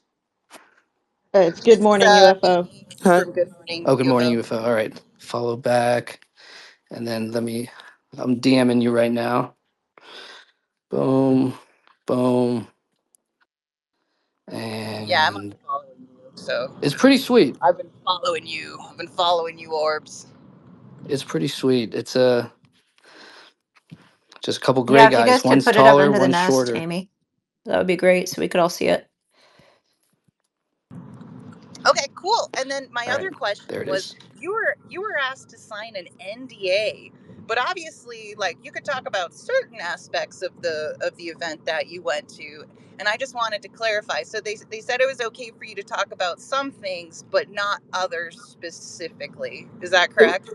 yeah, it was more on the front end of just not telling anyone where I'm going, what I'm doing, and I never did. And then on the back end, I imagine it's just about any type of specifics. So there's just no when, really just no when, where, and well, the why is just kind of already implied, but just really just no, I just can't talk about where. And there's one class that I just get a sense to not talk about. But as far as like generals, like, yeah, I can say like, I was a part of the event, and because other people have come forward as well, like this guy named James after event one. So I just feel like on a general broad basis, for sure, can answer really anything. Cool, that makes sense. That makes sense. And then I think I only had two more questions. One of them was you talked about this one guy that you were hanging out with while you guys were doing C5. I know there was 250 people there. And Oh this well, no, one this was at event two. event This too. was like a Skywatcher event. Okay. It wasn't the Azalea Festival. Cool. Oh, okay, got it. Okay, perfect, perfect, perfect. Okay, that makes more sense. That makes more sense. Okay, so that makes and my final question for you is, people are skeptical of this orbs. They're very skeptical. There's a lot of people who don't like what do you say when people say that these are satellites that people are seeing? Um, I mean, I say I get that, and then but there's videos that I have of, because I just go from my own personal experience where there's videos I have of an orb, 40 to 50 feet away from me, on camera, flying through the air, fluctuating its plasma around, just a ball of rippling plasma. And it's right there in front of me, the size of a basketball. And then it shoots its energy, and my camera completely goes static and then goes back to clear. And just having all these different types of videos where the fireball video for me, like that fireball night was the night where I was just absolutely mind blown because there was three Dragon Ball Z balls of fire flying 20 feet around above the ground, on video for 20 minutes total. And um, so when have those types of evidences, like that's what separates what I feel like a satellite is versus a fireball that's 20 feet above the ground. Um, so like if anyone was to say like, oh, if they point to a video and say that looks like a satellite, I can say, well, what are your thoughts on this? And it's either a flying, white ball that's 40 feet above the ground, or it's a fireball, or it's like this rainbow plasma ball that's pretty close. So it's just about, your own, what you're exposed to, and the more you're exposed to, the more you realize it's not just satellites. And I also have the day captures of the white egg. So a flying white egg during the day is not a satellite either. Are you experiencing telepathic communication with these orbs and these objects as you're summoning them? And are they all being summoned? Or you're talking about these Dragon Ball Z ones that you have on film? Did those just appear? It sounds sometimes they appear for you, and then sometimes they're summoned. Is that what you just said? It's not so much a summoning, it's more like just a calling out there and just getting a response, because it's like it's always upon their will. I have no power over. It's not like, it's not necessarily like fishing where they're just going to be drawn to the bait. They're fully conscious of who's trying to ping them in, and then they probably reach a decision of, are we going to show ourselves or are we not? And yeah, the fireball night, there was a full blown meditation, full intention, and so I have time stamped. During the day, my camera and phone is going absolutely haywire as I'm sending my friend a Snapchat talking about the phenomenon. And then 6 7 hours later, I get this incredible fire orb visitation. So it was like the whole day, during the day, I'm just getting this crazy static electricity, on video captured, of just me. It's so bizarre. And then following that night was the fire orb. So it's like, if someone was to really look at the timeline, the documentation, they would see the progression from intention to documentation. Right. But when you're with them and you're looking at the orbs, do you, cuz I am also an experiencer. I've been to multiple different CE5 events. My Heck yeah. personal experience that I had on a global CE5 initiative day that happened about, oh god, I want to say it's 10 years ago now. When I was Wow. having my communication, I felt like I was having a telepathic communication with a feminine alien entity. And to this day, like, I don't know if I'm just crazy. Like, obviously, I hang out here, and so it like encourages it for me to be like, yeah, I totally saw one, right? But and I also interview lots and lots of different people, so that's why I'm asking: do you feel like you're having a telepathic communication with these orbs, with these things? It's For me, it's like a telepathic relationship of like energy, where I'll get this extreme, like overwhelming joy, and then also feel like a simultaneous like sadness of just the pain that people can experience through life. But it's like just this over, like this culmination of just emotions times, times 100. And that's happened a few times after, like, you're just looking, you're just like, you just want to bow down and just say thank you, and just like, you're just like in this insane awe of like, and just being humbled to the nth degree. But like, it's more of like a telepathic emotional feel, I feel. Not so much a messaging, but I will say, and it's extremely weird. There was one night I was looking up, probably saw, and it sounds crazy, but maybe 50 to 60 floating gray balls just in these little clusters. And I'm looking up at them, and I'm just like, this is January 15th, and I'm just saying, can you guide me to a movement or a broader platform that can expand on this connection and show people this connection? Just please guide me. And I looked at the orbs and just gave like a 10-minute freaking speech of how more people need to know about this. And then all of a sudden, I'm getting just on this tunnel towards Skywatcher. And then Skywatcher just comes into effect. And then I'm out in the desert, a part of this group. And I'm just thinking back to that night with the orbs. And I'm like, this was that guidance. Like, there's no reason I should be out there here. Like, I should not be a part of this cool event. I should not have even gotten a response from somebody like, Barber, who's probably got a million DMs and stuff. Like, it just all happened, and somewhat coincidentally, but there was that asking for it to happen, and then it happened. Just one final question about your picture of your gray aliens. Did you see the gray aliens physically first and then you took the photo, or did you take the photo and then see the gray aliens in the photo? So I took a video of the fire orbs, and those beings appeared on video during the fire orbs. And I handed my phone. I was at the Skywatcher event. I handed my phone to someone who's a veteran in this space. I said, "Can you mess with this video and see if you can expose because there was a craft out there. And you could see the lights in the video just flashing in a straight line. And it's so cool. It looked like out of a movie set. It was like the straight line flashing. So I was like, can you mess with this video? And he starts messing with it.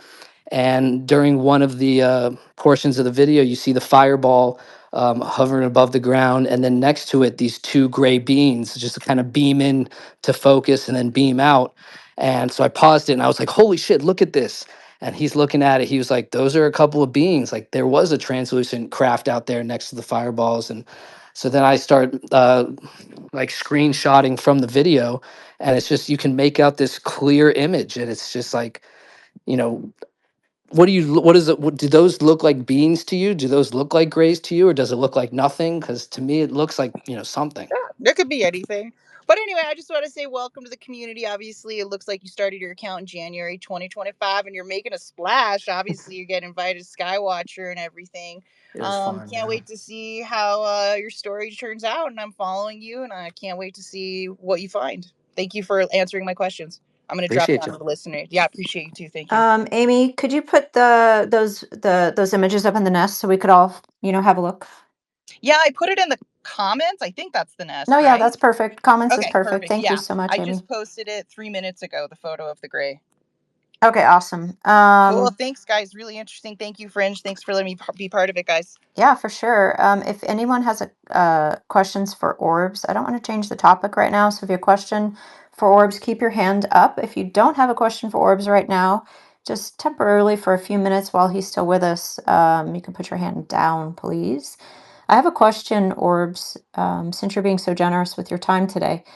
When this certain class of UFO, which shall not be named in this space anyway, it, when it comes into the environment, is it being seen on radar? Are the assets picking up on it? Is the machine picking up on it? Like, how were you made aware, or how do you know that they became aware of when this certain class of UFO would come into the environment? And was this a daytime thing or a nighttime thing?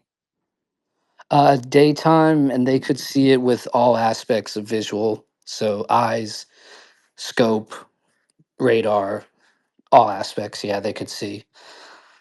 And yeah, during the day. Okay, so this was something that would come during the day and they would just get eyes on it or what have you, and then just warn everybody to go inside. Is that how it would go?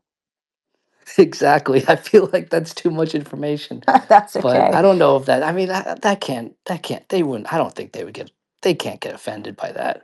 I That's mean, the truth matters. If it wasn't specifically put into your NDA, then I mean, I don't know just what's like in your NDA. all I know is just the where is the most important. And then I didn't get I didn't get a look at any of the technology specs. So that's just going to be up to them. And then everybody knows they use psionics. So yeah, I feel like I'm not saying anything, but yeah, that was what happened. They would get full across the spectrum sightings on this thing, and then we'd go inside.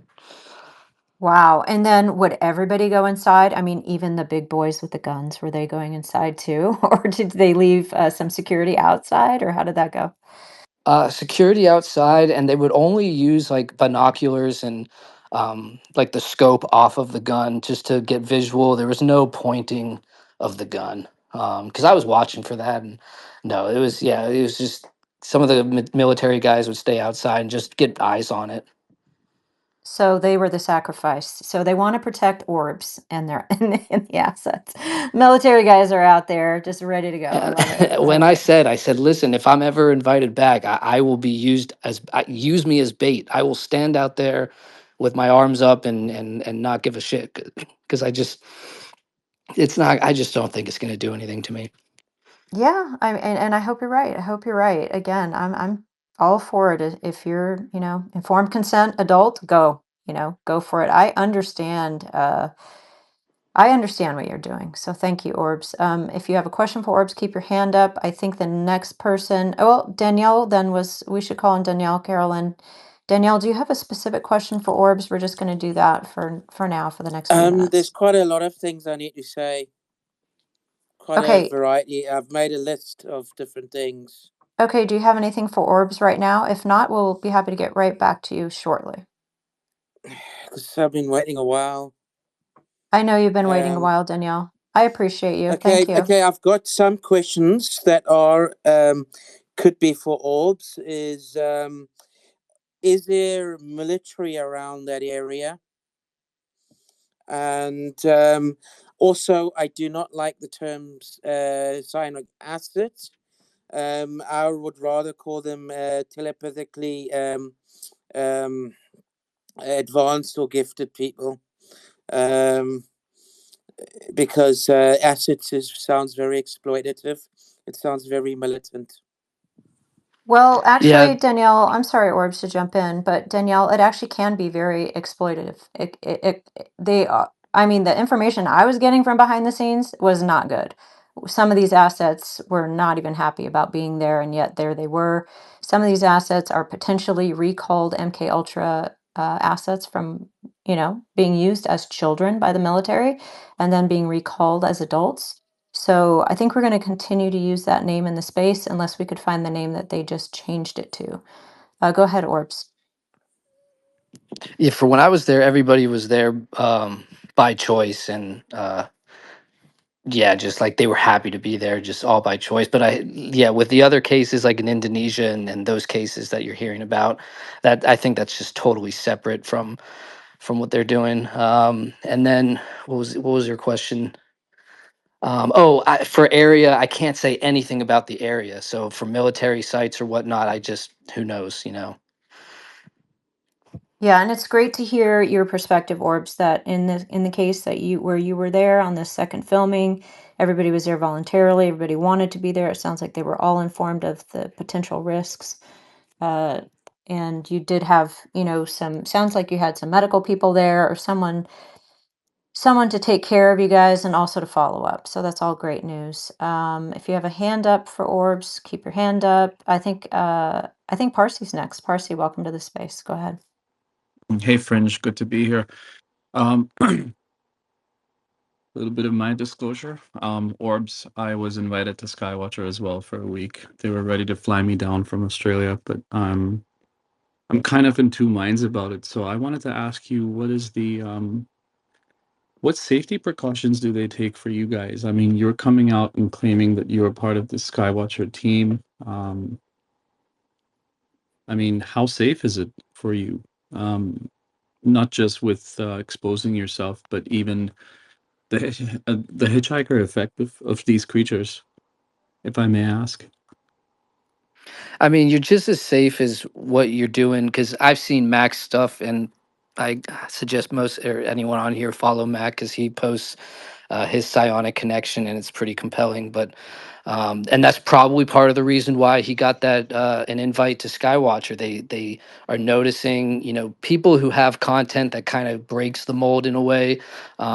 If they're able to document it, then they're showing that connection, and then they'll probably potentially respond. But for their precautions, like it's really you're just going to be as safe as you are in your own space where you take your own protocols, you're connecting to this NHI just like you are at home, and but you're doing it with a group, and they just I mean they run it how you would imagine it's run, like extremely professional to the just beyond like what you could expect, like just so elaborative, and they yeah, they just have everything in place. They just run like a well-oiled machine, and it felt safe for me. It just felt very safe. Like it felt like everything was fine. I did have that screaming episode.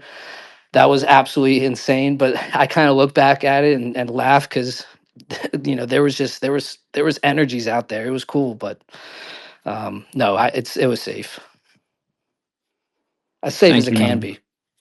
Thank you so much, because I really got to convince my wife. I couldn't believe my eyes when I saw those messages saying, would you be interested? And I'm not going to divulge which person from the Skywatcher group, but Yep, yep. I know a few of them. So, but thank But you. yeah, Really yeah, appreciate it. you'll probably continue on to like maybe a group chat of some sort, and then have a few calls. They'll ask about everything, and then ideally, they'll get you that plane ticket.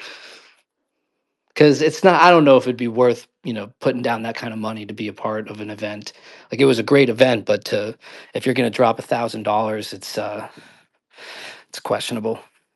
But no, Yeah, they fronted the tickets. That was another thing that checked a box in my mind. Like, think about that. Like they paid $1,000 for me to go out there because they're that passionate about putting together a quality group of psionics. Yeah, I really want to do it. And I mean, for them to reach out to me, me being all the way here in Australia and saying, we'll call you, we'll pay for everything for a week, because I can't afford $3,000 tickets. But it's something I'm trying to convince the missus. She's the boss at the end of the day. But thank you so much, man. Appreciate you. For sure. And they have really good food as well. Great food. That's awesome. Carolyn, jump in. Hi, I'm down with food. Okay, so two things. First thing is, I think the term we're looking for is neuromeditative interaction. Is that the There it term? was. There it Yes. was. Okay. It's on a Skywatcher post from April the 3rd, and they talk about that. Okay. So we got that name down. Number two, orbs. Did you go out there within the last 2 weeks? No, but yeah, no. Okay. I was just Wait, curious. wait, was that a trick question? He wasn't sure. Well, because I just don't want to really give any details And you're of fine with just that? timelines. But No, nope, I get that. I didn't know if you could answer that or not. I was just kind of curious. Do Just for you, my orbs, number one, we don't want to get you in trouble at all. We want you to keep popping into spaces. Would you rather say you don't want to say, or are you just saying no, that you weren't out there? Or are you, well, I'm saying like I wasn't out there in the last 2 weeks. But then as for like exactly when, like they'll probably release that in the episode, I bet. But yeah. yeah, we don't want you in trouble. Go ahead, Carolyn. no, yeah, that's what I was just kind of curious if it was in the last 2 weeks. If you can say no, then then I'm okay. Then yeah, I was just correlating something else that maybe I'll expand upon later. Okay, thank you. Yeah, I have this unfortunate like inkling that this would be is a one-time thing for me. Hmm. It's just the like the vibes were there. The event went smoothly. It was very smooth for me. There was really no hiccups. The energy was good, but I just get a sense that they may cut their team to just like literally two to three psionics and not necessarily fly out. Um, or they're just like going through like a rotation and just trying out different people for each event. But it just feels like it may be a one-time thing for me, which is really sad in a way, but it's also like, all right, I got to experience that. And I really was thinking I was going to be a part of like get the invite after of like, all right, here's the next one. But that unfortunately didn't happen. And but it was a successful event, so it is what it is. So you think they're just looking for the magic orbs? Do you think they're heading toward more machine, or what do you think's happening? I think they may realize that the team they have alone can just it can do the job itself, where they don't need extra personnel. Like they have this guy who's very public. Well, he was in episode 1 named Mike. They have the guy Jordan who's in episode 1. Like these guys, they can get results. They don't need to broaden their team necessarily. So maybe they realize like they could keep it just in house, or they just wanted to go a different direction. But I just kind of get a sense that it was a one time thing for me. But then like they sort of kept it open ended, so you never know. But um, like I can still continue to send them. Like I send them a video maybe once a week, just letting them know like, hey, I'm still getting sightings over here. So if you ever need me, we can get sightings. But I think they may have it kind of locked in. Now, orbs, do you think that are they being very selective on their locations? I know you can't say a lot about the location, but is this near military facilities, or are they being cautious with that? Or maybe they're going to places where they know have worked in the past? I don't know what it's near. I don't know. I can't. I wouldn't give a single specific on any location of any kind. But no, yeah, I have no idea what it's near, where it's at. Were you blindfolded going in, or No, almost? no, no. All right, because the one they said they were going to do in Palmdale, I think coming up here pretty quick, seemed a little sus to me that they would be so close to where we know, we have a lot of exotic equipment out there. So it didn't make sense to me why they would want to go somewhere like that. Maybe they have I think Jake resources lives there. there. Oh, maybe Yeah, that's it. Jake lives he lives there, so I guess he probably wants to have an event close to home. But yeah, Yeah, that could be. Okay, if you have a question for Orbs, please put your hand up. I can't see any hands, Carolyn. I know Jay just. Jay Okay, just, there we but go. Roth had his hand up as well. He's had his hand up for a while. Okay, awesome. I think then Roth was probably first. I cannot see hands, Carolyn. Okay, it's Roth. Awesome. Thank you, Carolyn and Fringe, for having me on. It's the first time that I've seen you guys' spaces, you guys' profiles, and I just want to say what you guys are doing here is totally awesome. And I was resonating a lot with what Orbs was saying earlier, and I've I I've been an experiencer ever since mid-December, and what Orbs was saying about the grays and the faces and some of the orbs that he's been seeing, I wanted to kind of share some information because I find it absolutely fascinating when us experiencers tend to have like a mass synchronicity and we have shared experiences. And I believe it's just important to just share information, and it kind of builds to our case and to everything that we're trying to figure out and discover when it comes to the phenomenon. And what I'm about to say related to orbs is, I also believe, is definitely in relation to the spaces as well. So when Orbs was speaking about the grays and finding like the faces of the grays through the orbs, it really just like struck my mind because everything he was saying, like I've just been experiencing the exact same thing. So I wish I was able to document it a little bit better, but I've actually caught faces of what seems to be the grays as well. And if anybody wants to check out the shots, they could definitely check it out on my X profile as well. But just like orbs, what you were saying, how you see these fireballs, these fire orbs in the sky, and how you take pictures of them, and then you find out finding the faces as well. I've actually orbs. I've been going through the exact same thing. It's just like with your experience. So like it usually happens right when I step outside. Like I'll just see what I don't want to speak too definitively, right? Because what I've been getting my faces from, I believe it's a mixture of things. It's one, it's the orbs that catch my attention, and these orbs I just have mass synchronization with, and then I've been getting some of these gray faces from what I believe to be the Sirius star. And so the build on that, how these encounters start is that immediately right when I walk outside, I'll either notice either the star or the orb, and it's just like this intense synchronization moment with it. It's just like I immediately lock into it, and it's like everything else around me kind of just silences itself out, and I just feel this massive energetic connection, just like how orbs you were saying with how you feel like these telepathic connections, but it's more like this energetic telepathic connection. I resonated with that so much. And when I have these encounters and these connections with these objects, I just immediately just feel the need to record them and document them. It's almost like maybe they are sending me messages like downloads, and and they like want me to document them. That's just like what I get from my experience, right? I don't want, like I said before, I don't want to speak too definitively. I'm just speaking on my experience.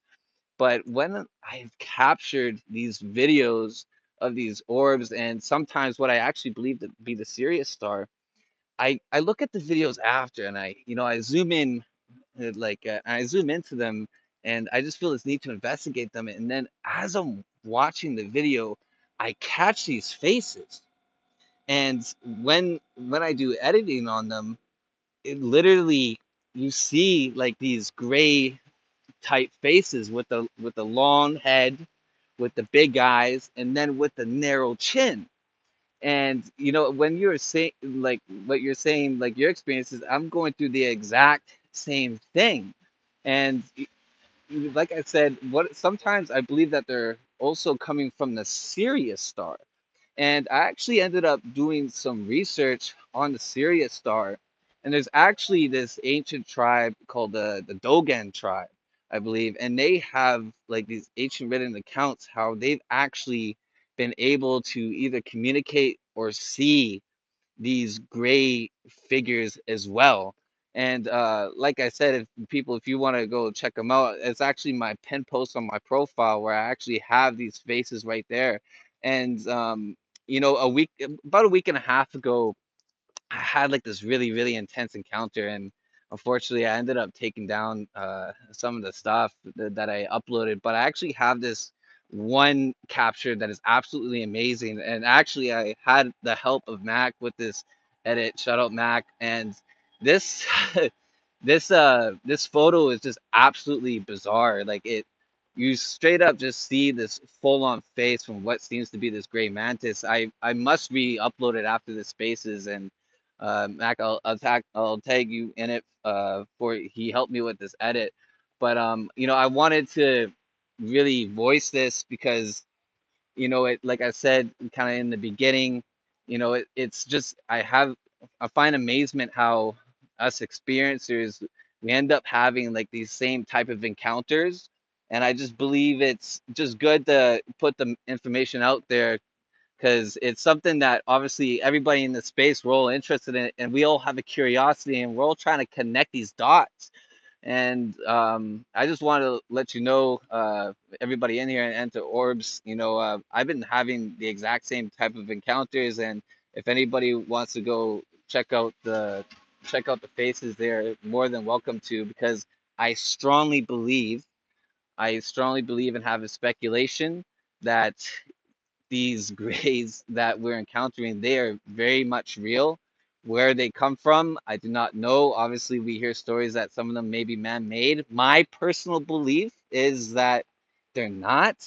Whether they're interdimensional beings or extraterrestrials, I can't tell you. I just have more questions on that. But I wanted to really throw this in that kind of help build on that, on these experiences and on these encounters, because and if anybody else has been going through it too, because I believe that whatever these beings are, they're coming to us, and they're coming to us for a purpose, and they want us to all gather up and align and connect our dots, because I believe there's a reason why they're trying to contact us. The reason what, I cannot tell you, I do not know, but I believe, I strongly believe that they do have a purpose for contacting us. And I'm not sure if anybody else has been experiencing that. And I know sometimes these type of experiences, they could be intense and leave us questioning ourselves. So it's really important for us to share this.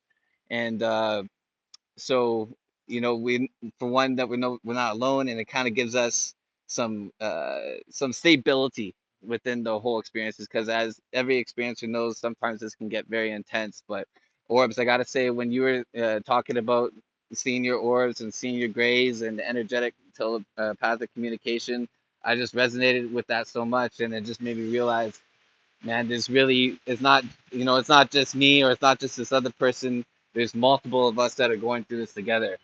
And Fringe and Caroline, thank you for having me speak and share that. And Orbs, thank you for sharing for what you shared, because it really resonated with me. And I just find it fascinating how a lot of the time us experiencers, we just end up going through the exact same thing.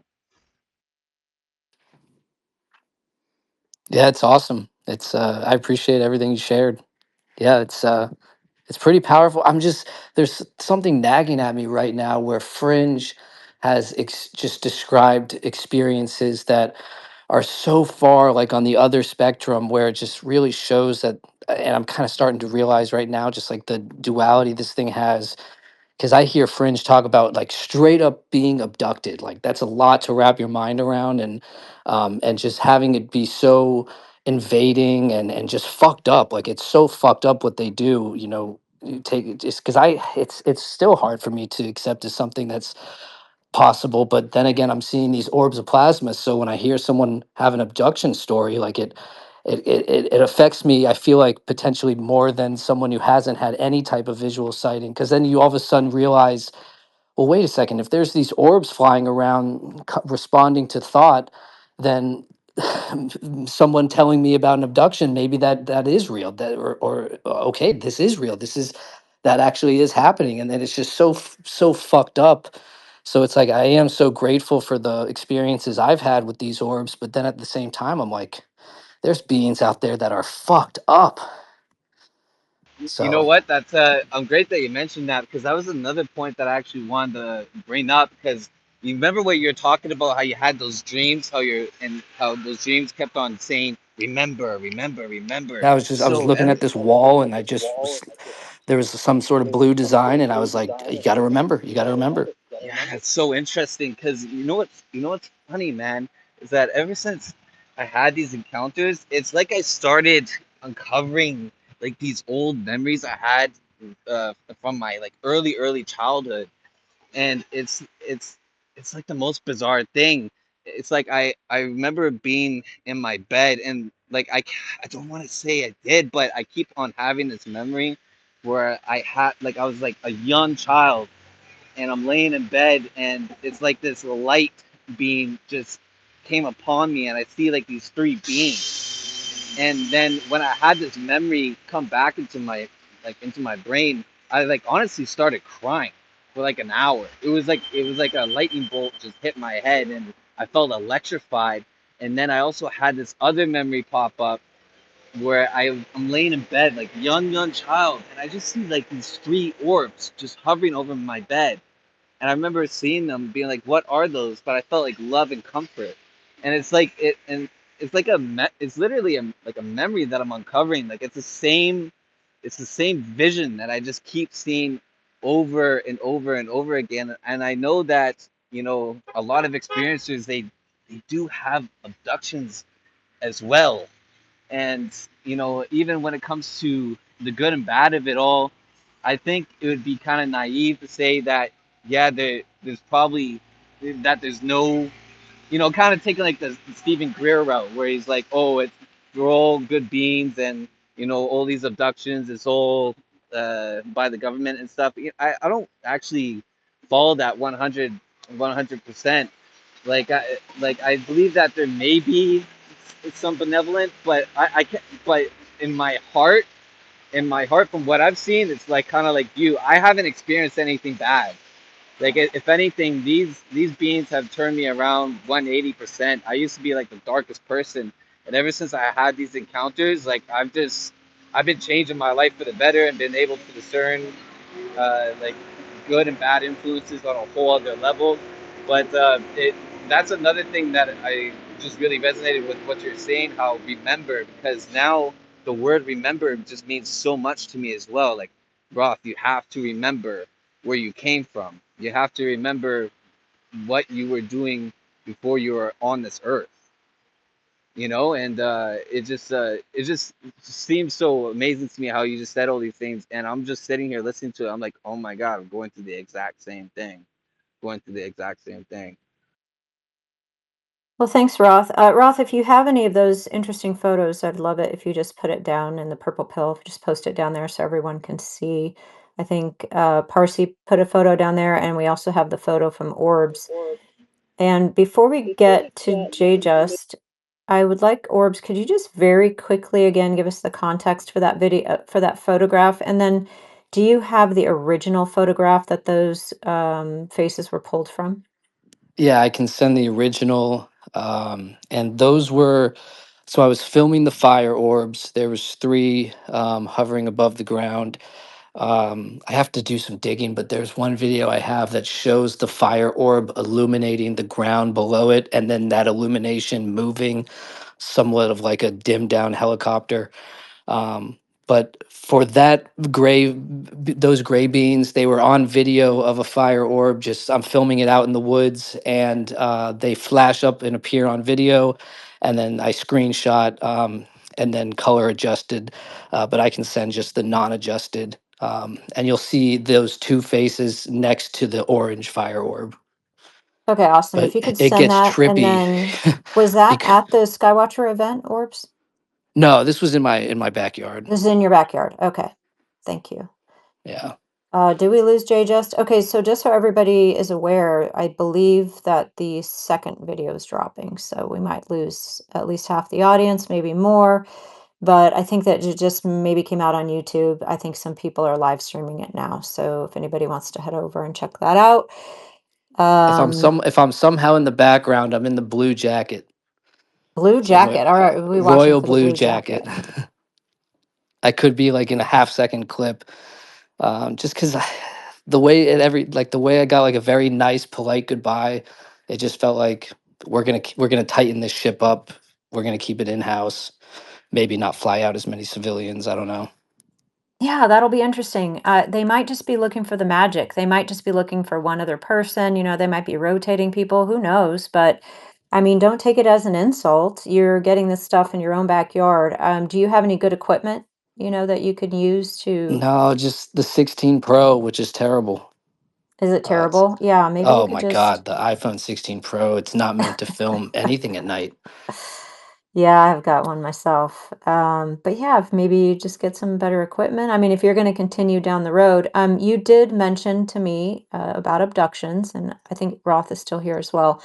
And Yeah. you should be aware, if you're not already, that there have been people in the community whose children have been abducted, uh, shadow people following them home, creatures coming out of these orbs. It's definitely not, all benevolent. So it's good that you guys are aware of that. There are people who have abductions for the very first time, people who are not lifetime abductees who are abducted for the very first time after doing CE5. So that's definitely out there. Again, I'm an advocate just for informed consent. I wish that these groups and people who advocate for this would just tell everyone. If you want to go balls deep and go do CE5, be aware that you might take a shadow person home to your children. That's all I ask. Because if you're an adult and you want to do this, yeah, I get it. Yeah, you know what? There's actually there's actually a revelation that I really found earlier today as well. You know what I think is actually so important with this is also your intention. I feel that this is my belief. If you open your heart, you focus on love and peace and harmony, those are the type of encounters that you will get. I believe because I believe that if people are having negative encounters, it may be because something that they have inside. It may be something like you might be either intentionally or unintentionally attracting a negative frequency. My belief, and this is what I tell other experiences as well, is just to close your eyes, focus on love, peace, and harmony, and that's what you'll get back. I feel it if you surround your mind and your thoughts with negativity and believing that bad things will happen, I believe that's what you'll attract, and that's even just like like a idea of life in general, right? If you attract negative energy, negative things will happen to you. But if you have a positive energy and you truly have that love inside you, I believe that's what will come back to you. Because I've noticed, especially when I'm operating on this high frequency and I feel connected, like I could just feel the earth just vibrating through me. I get a lot of activity, and I believe it's all about how you feel inside, so in a sense, when you are trying to contact, there is that cautious part to it, but you just got to focus on the part that's going to bring you the good of it. That's like a revelation that I've really had recently, and it's kind of a thing that I realized. If you just gotta make sure that your heart, your mind, your soul, your body is just in the right place, and if anything, good things will happen. All right, let's get to Jay Just. She's been waiting very patiently. Welcome to the space, Jay. Hey, French. Yeah, thanks. I'm just wondering, do they track the origin of wherever these, whatever you're, summoning in come from? I don't think there's any way to track. I'm not sure. They may be able to like see if it's coming out of a mountain or an ocean, but I never got word. And for me personally, they just come out of like literally thin air, or they'll be up in the So, sky. It'll look like a star, but then it'll just start flying. so do you think it's actual craft, like physical craft, or do you think you're kind of um manifesting something? I've had some sightings where it felt like, and it kind of looked like physical craft, but that's more rare. That's been like maybe four of the sightings, and then there's also the egg craft, which feels more like a physical craft, where it's just this white, egg.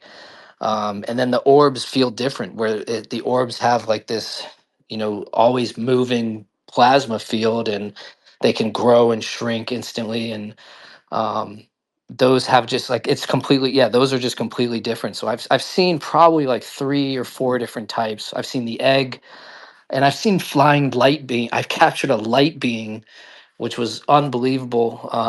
On two different videos, there was a being of light, and it changed shape on camera right in front of me, and it took the shape of a face, and I can send that as well. It was unbelievable. I've seen like five different classes, and I think two or three of them are more nuts and bolts. So, so do you think that this, like, what does that tell you about the universe that we live in? And, like, do you really think it's nuts and bolts, or do you think that we live in some sort of simulation of some sort? Fuck. It gets There's been a few moments where it gets really scary for me to start feeling the simulation and like being too awake, where all of a sudden it feels like I'm playing the greatest VR ever invented, and it's too disconnected. There's been a few times, and I think that could be part of the danger with this potentially, where there's been a few times where it almost felt like I could look through the frame by frame and have the simulation like go black almost, and I felt like on a few occasions, like, am I going to die? Is this, is this going to turn off? Like, it feels like I'm on the brink of having everything go black. Um, Well, is that so I because don't of really moving like to get into energy? like, the simulation thing is freaky, but yeah, Okay, well, yeah, I'm I think there's a strong chance confused. of that. Okay, so like, how did you get involved in this? Like, how did you teach yourself to do this? Was it just something that came naturally to you, or was it something that you kind of developed? Yeah, I can. The exact thing that happened was I did 7 months of a CE5 Dr. Greer, just straight up Got it. meditating for ETs. That did not work. So I started doing a huge deep dive into Chris Bledsoe. Um, Took the CE5 aspect, mixed it with Bledsoe's thought processes, and then just had like this successful meditation where my brother texted me out of nowhere saying, "Start meditating in 3 minutes." If you know about three, it's like that's a weird text. So I just respond back, okay. And I took a screenshot of that, and that's documented, time stamped with my first initial sighting. So like I can show the text and then the video all time stamped. But he texts me, meditate in 3 minutes. He meditates simultaneously about 45 minutes away from me. 20 minutes later, I look out of the window and I see this flying white ball. Take a video of it, run the video through frame by frame, and realize that it's this insane plasma orb. Went out the next night, did it again, and just had sight after sight after sight. So it all connected when I had my little brother meditate at the same time and using a lot of Chris Bledsoe's methods. Have you ever had like anything land, or is it just always in the sky or like across from you? The night of the fire orbs, I had what appeared to be a craft outside, maybe 5 feet above the ground, and you could see this string of lights go off one after another in a straight line, sort of like forming the ring of a craft. And I was like, I'm on video just filming these fire orbs, and I'm like, is there a craft out there as well? And that was the night where the gray beans kind of flashed in, and I was like, there is like my gut knows that there was a translucent craft out there, um, because of the light flash line around the rim and the beans there next to the orb. And also, it sounds crazy, but it's I can send it as well. The craft rendered into my camera looking like a micro processing chip that's floating in the air. It doesn't make any sense, and I can send that, but it's like Or this do you think it's playing translucent. with your consciousness instead of actually being there? It's playing with consciousness of human beings. Potentially, because that's a good idea because it doesn't make sense how they were in this suburb flying around with all these buildings. But it was interesting. Like my neighbors who always have their light on as far as their front porch, the night of the fire orbs, everything was pitch black. And they were just so clear. As it almost did feel like I was like experiencing my own personalized reality in a sense, because I was so just fixated on these three fire orbs. And then there was this one stationary white orb hovering low that was above, and I'm I'm going up and down on video saying there's the sky orb, here's the ground fire orbs. And yeah, so they have come down really close to the ground. Okay, another question I have is, do you ever get like communication with these things? And do you think you're addicted to creating this? Do you think it's sort of like an addiction now? No, because You get something off it. I've taken like 3.5 weeks off where it's just like I don't feel like it. I don't feel like meditating. I don't feel like looking. I just want to, relax and have a normal night. So I don't think it's too addicting, but it is at the start. At the start, you'll get mania, you'll feel like a fucking prophet, and then you have to realize that wait a second, like Chris Bledsoe was doing this, this guy who went viral on the news named Yahweh was doing this. Like we all can do this. Right. And communications, do you get any? The only one I had was earlier on where I was getting this thing of about a group, and it's bizarre. I was looking at 50 to 60 orbs, gray balls in the sky at night. They were forming these clusters, and I was just getting this thing about a group, and I'm looking at them and I'm like, all right, like put me into a group, push me to something big, like let's spread the word on this. And then all of a sudden I was at a Skywatcher event, so it's like the orbs did guide to the optimal path. It was so bizarre. Like when I saw Skywatcher come out and I saw the helicopters and the sophistication, I was like, oh, I'm getting my own sightings. Like I can be an asset here. Uh, and But then do you know somehow it what came you're into doing? fruition. But do you know what you're doing? Like, do you think it's a good thing? What do you feel it's a good thing what you're doing, or a bad thing, or you just have no like opinion whatsoever? At the start, I was so carefree. I would look up to Orion and I would say, send me anything you got. Send me a fucking mantis. Send me anything that wants to come say hi. Just send it. And there was just some weird stuff that came down, and then I started just thinking like, all right, like you're actually not ready for anything. You would have fears, so let's keep it positive. And so no, it's all about what you want. If you want a positive experience, you really have to be dialed in on being purely positive. I'm curious, what does three mean to you? Like the three knocks? S- Like, Three is just it's just one of those numbers that's just throughout history as notorious for being like a holy number. They say 3, 6, and 9. So I don't know. It was weird. My brother texted me out of nowhere saying, "Start meditating in 3 minutes," and then that was the night of the first orb. have you had like other phenomena happen since like like summoning orbs? Like, did you get three knocks? I've had three knocks. Oh, I haven't noticed the knocks. I have had light flickers, and those I were had that. exciting. But also, I was like, "Hey, let's not take it to the next What did level." they look like? Did they look like flash bulbs? Oh well, my lamps were like going on and off on their I own. see. But Yeah. I get indoor flashers, and it's unbelievable. They're about the size of a marble. And Okay, like it I just film appears those. in front of you. Does it Yeah. float?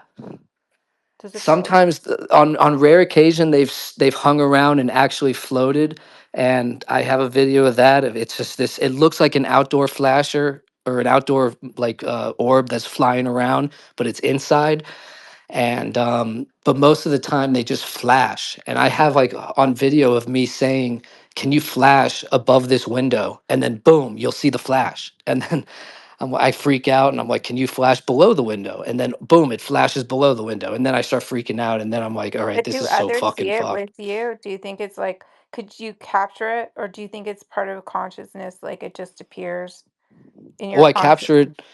I capture it on like 3-minute long videos of like 8 consecutive flashes. Right. And then I see it in my visual as well, and it's weird. It's just like this little tiny little camera flash like inside of your place. I experienced one of those. I'm not quite sure what it was. It was outside in my garden, and I don't know why it happened. It was a really weird event. I can post an indoor flasher on the comments because it's a cool Yeah. shape. It's they form like this like But mini cross. and this will be my last question because I know I'm hogging the space, but do you feel like there's a reason why you're doing this? Is this to learn for you? Is it to like grow consciousness of humans? Like, do you think that there's a purpose to all this? I wanted to just see if it was possible because I was like, if this is possible, really going off the Chris Bledsoe story. So I just heard interview after interview, and I was thinking, if he can do it, I can do it. So I just went after it and um, kind of found like my own protocol of doing it, and so it was just purely just out of curiosity. Like Like your I just human potential. What is your potential as a human? exactly. I was Yeah. like, I can turn this thing on, and fuck, when you turn it on, it's like, oh my goodness, like it's out of control. All right. Thanks for answering my questions. Yep. Awesome. Okay, Orb. So I just had a couple more questions, and again, thank you for being with us. The video is out. You've got people posting some clips from the videos. There are the different classes. I posted it up on the nest. It looks like they're doing 9 different classes. Of course, I would love to know which ones we're supposed to be running from, but that might have to wait for another day because we don't want Orbs to get in trouble. Orbs, when you're just having your discussions with the management or just the assets, is anyone commenting as to what they think this is? Like, what is it? What do they want? Why are they here? The big picture. They don't really. I never really got any like affirmative answers as to exactly what. I think they do believe the egg is a craft. I think they believe that the jellyfish may be a sentient being of some sorts. Um, and I believe that they for the orbs, the plasma orbs. I haven't gotten any word on what that could be. My speculation is it's alien drones, but I like the idea of just its consciousness itself just flashing in and saying hi. But there's no, they don't really know exactly about the orbs, but they do feel the craft is probably extraterrestrial run and just straight, ET craft, especially the egg. And then was there any discussion about tulpas or egregores, especially when it comes to the plasma or the orbs? No, I've never heard those words. Tulpas? Yeah, so it's just the idea that we can actually create our own thought forms. And sometimes when you're out there meditating and you put enough energy and concentration into it, we could actually create our own orbs that can respond to us. Yeah, I think Jake gives a little bit of credibility to that for the egg because I've told him, I said, listen, when I'm pointing my phone up to the sky, nothing will be there for 5 minutes. And then the second I press record, uh, and then go for a minute and then press and then take my phone off, my thumb off, an egg flies by and comes on video. Is it reacting to my thought in my video and exactly where I'm pointing? Or is it, is it already heading that way and is it calling me over to record it? And it just feels like the first one where I'm just thinking about the egg, I'm pointing my phone to a blank sky, and then boom, there comes the egg. And it's like it should not be in that pocket of sky at that precise moment in time. It doesn't make any sense. So it almost could be manifestation, but or it's At just an least some of immediate it. response. Yeah, I don't think it's all of it, but at least some of it. That should definitely stay on the table. But And then, it's yeah, I go don't ahead. know if it's for every like I say anyone can connect, you should connect, but there's a weirdness to it where it's like imagine looking up to the sky and seeing something that makes no sense, and it's because you created this relationship. Like once you make this shit happen, you're kind of in for it. So I do kind of feel like I've been reckless sometimes with pushing this because it can be weird just having a nice dark evening, and then all of a sudden, boom, you see flashes and flyers, and you're like, all right, it's right. Once it's around, like you just know that it can just know your thoughts, know everything about you, just literally know everything. Now, were you at the Azalea event? Did you go to that? No, I was thinking about it, but I didn't commit. I just didn't want to set up logistics and finding a place to stay and everything. But I'm interested to what they saw. A lot of people claim that they fly drones around, and I think Bledsoe's been doing it for too long to have to keep that up. Yeah, I mean, I just saw a couple little clips. I didn't see anything interesting, but yeah, it would be interesting to see what they saw. What Ryan posts is identical to what I post. The flyers, like they look, and people could have the right to say those potentially are satellites. Um, but I've seen some take hard right turns, and the fluctuation's a little weird. But yeah, Whoa. Did Imagine anybody else having hear that? nothing better to do with your life. Imagine. Good Lord. Um, yeah, I only saw a couple short little clips on the Bledsoe event. I didn't see anything interesting. I've gone out on one of these, UFO tours. We've actually gone on two. Me and my husband have gone on two of these UFO tours, and I think a lot of times things are being misidentified, and I'll just leave it there. And I'm not speaking on Skywatcher at all. I'm just saying this was UFO tour. I was not impressed. what I saw at Jump in, Carolyn. Skywatcher, there was one thing that was just like it was what the people want. So I hope they release that. I was thinking in my mind, like, this is fucking it. Like, this is some crazy shit. This is what the people want. It's not in the sky. It's above the ground. Like it's more horizontal. Like in the distance, above the where the ground meets the sky. Like it's on the horizon. Like it was an incredible sighting. So it's like if they don't have that in there, they're probably holding it for later. But I do think they'll release everything in time. Just that there was one sighting where it's like that's not flying white balls. That is substantial. So Well, we should know any minute whether that comes out. Somebody will have a clip of it. I think the show is running right now. Carolyn, jump in, and then I think the classes of ships, they're all up there. I think Barbara put it out, and That's I would exactly love what. to know if the ship is named. The ship we're supposed to run from, is it at least named in this 9 Yes. that we see up there? Yes. And you don't want to know what it is? Let me make sure. Hold on. Yes, I want to know. Yes. Carolyn, if you have become aware secretly behind the scenes of the ship we are supposed to run from, I need to know. I have No, a need to know. it's literally posted in Tio's post, and Panama Orange is here, and it says one of the classes is a Hornet class. Oh, get out of I'm not, here. I Oh kid my you not. gosh. It says Okay, Hornet but that's not class. the one we have to run from, is it? Is that the I, d- same one? I don't know, but I'm That's running from funny. it. I'm running from it. I'm running from it. I'm just putting it out there. But one of them That says is Hornet pure class, comedy. and I I'm may have just like, filmed the Hornet class in my backyard. I can post it.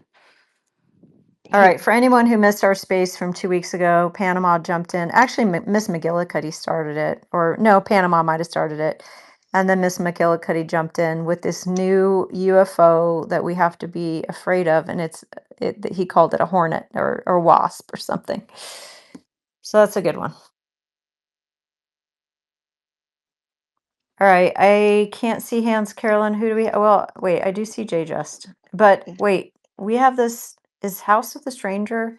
He yes, posted a picture down in the pill. I don't know if his hand is up or not. I can't see it hands. was. It was up. Not anymore. Okay. No, I was making steak. I can take a little break. You got me when I'm buttering corn, so it's a good moment. Oh, yay. But no, I'm seeing the faces too. I know several people in here. I've been seeing them, around the same time frame when it started for everybody, like October, November. But I'm gonna just be the counterpoint to some of the things said tonight. I've never asked anything to come. I don't invite anything here. I don't get good vibes off of them. The different classes, the little metallic ones with the multiple lights in the front, the orbs with the gray alien faces inside of them. I've seen some wild stuff beyond that. And I think there's multiple kinds. And what it blows my mind about this community is I don't know if anybody has any sort of faith system, but opening yourself up and just inviting whatever the fuck is out there, excuse my language, sorry, into your life and heart. What are you thinking? It just seems, I don't know. I don't hear anybody saying that, so I just wanted to say that. Oh, you just haven't been around long enough, House. I appreciate you saying that. I say it all the time. Carolyn says it all the time. Oh, that's cool. I found your guys Yeah. I just popped in here today and I was like, I kind of heard some pushback from your side here, but it seems very like I have children, and how can you look and see an entity in the sky like we have all been seeing and just say, come on over, do what you want. I don't know who you are. You work in the dark. And yeah, I've had weird spiritual experiences too, and I won't go into that. I'm not evangelizing or anything, but there's a duality here. There's multiple kinds in the sky. Um, and something is happening. And I place my morals and values first before these entities. That's my law. You can't violate that. If you disagree with me, I'm not on your team. Before they come and show up, I am who I am. So, yeah, I would just advise caution for everybody. Yep. Thank you, House. And we do advise caution, especially here. We actually advise more than caution in this particular space. So thank you. I appreciate that. Jay, just jump in. Oh, Yeah, I'm go ahead, sorry. Jay. Just. No, what is the Hornet class? Are you talking about the type of aliens? So we'll let Orbs answer that. But 2 weeks ago, we just had Panama jump in that he had a dream. I think it was a dream or a vision or something about a class of aliens that are actually wasps. And of course, I definitely do not need that on my bingo card. It's not something I'm familiar with, but I think Miss McGillicuddy then jumped in. And so it just happens to be that one of the classes of UFOs that was posted by Jake Barber is called the Hornet class, a shape resembling a hornet with segmented body and wings. So it seems that Mr. Panama's dream or vision is coming true right before our very eyes. I So definitely, I like got a a uh, hornet, it's a hornet. It looks like a hornet, the orb or whatever it I have, is. I have a super clear picture of the hornet one with the mantis face and the segmented snake-like body. where is this I don't know. house? Where is it?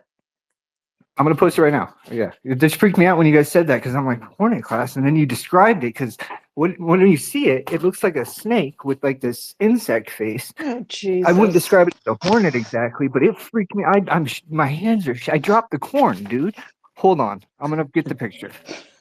I can't I believe this is yeah. happening, Carolyn. How is this happening right now? I I can't don't believe it. know. I don't know, but no, I do 0. not need this. I I don't don't need it. either. I don't need it. I don't know anything about the Hornet class, but I posted a picture of this light being thing that has kind of a bug-eyed face and somewhat of a wispy tail at the end. And then it transformed into like these faces, and then it transformed back into like this bug face. Oh, great. Can't, no idea. Where'd It's you very post it, bizarre. Orbs? Where is it at? It's in the comments, but Okay, that thing so just here we floated go. by on camera. So I have it kind of color corrected and then just the base original. Just looks like this large floating head that it midway through its flight, it flashed into like a circle with faces. And it was followed by this plasma tube, which I could post the tube as well. The tube is kind of sick. Looks like a flying lightsaber. Oh, I saw that. All right, hold on. I saw that. But I just put up the posters. It's 4 different pictures, 4 different incidents. 3 are from a distance, and 1 is from it looking at me straight on with its freaking mantis face and its snaky body behind it. So, This is Where'd you post it, just. House? just in the comments below the main post. I don't know. I'm one of those people who doesn't understand Nest or any of that stuff. It's okay. We got you. trying to find it. Oh, there it is. All right, I'm posting Oh, it I'm up in the seeing it. nest. Okay, it's posted to the nest. Oh, okay. It's freaky looking, right? Yeah, hard pass. Hard pass. That's what I'm saying about multiple kinds of entities out there. There's definitely two different teams, and it is Yeah, that's hard to a weird one. differentiate, right? The fuck is that? And it that it's there was that one time where it came way too close for me, but most of the time it's doing its business, and I don't want to think what it's doing to people because it just hovers over people's houses. So what is going on, right? What's the straight line? I don't know. It's like I think that was like the crap. So a lot of That times looks there's like a crap. craft. There exactly, man. What the There's Oh I- shit. I'm yeah, zooming and you all the know when way you in were on the craft. There's like, or dude, this when you is said there's sick. marble-sized ones, there are Solid. marble-sized ones, and there's thousands of them. And hearing you say that you saw the little ones, like I've not heard anyone say that. I've not posted any of the pictures because it's hard to explain to a person, hey, these little things are like animate objects floating around. It's bizarre. I mean, I'll just tell everyone like you probably want to stay away if you can, because I'm at the point now where there's gray balls flying around inside of my place. Like that's fucked up. Oh, I 100% believe you, And bro. but it is what it is. Like you can easily live with it, but when you want to, like I can turn on my phone tonight. I could say please flash and it'll just start flashing. And it's like and then it starts whizzing around and it's like that's not normal. Like I got to get this shit. I got to get this shit out of my fuck. No, dude, Hey, I Orb, sorry started. to interrupt. Go Sorry, ahead. I know people have hands up, but I've got those orbs in my house now as well, and even outside my house. So on my balcony last night, I just did a Joe Dispenza meditation. And just for the heck of it, I put my hand out, pushing out energy. And I had an orb with like a bizarre face and pointed ears. And then three orbs flew by in a triangular formation, and I've got it all on video. I just don't know what to make of it. But yeah, everything that you're going through, that Rot's going through, that all of us are going through, I'm so happy that we're having this discussion, without judging each other, so we can all learn from this. Thank you, Fringe. I really appreciate it, and everybody here. So please keep speaking your truths without putting each other down. Appreciate you all. Thank you. Yeah, thanks for jumping in, Parsi. I do see a hand from Jay Just. Go ahead.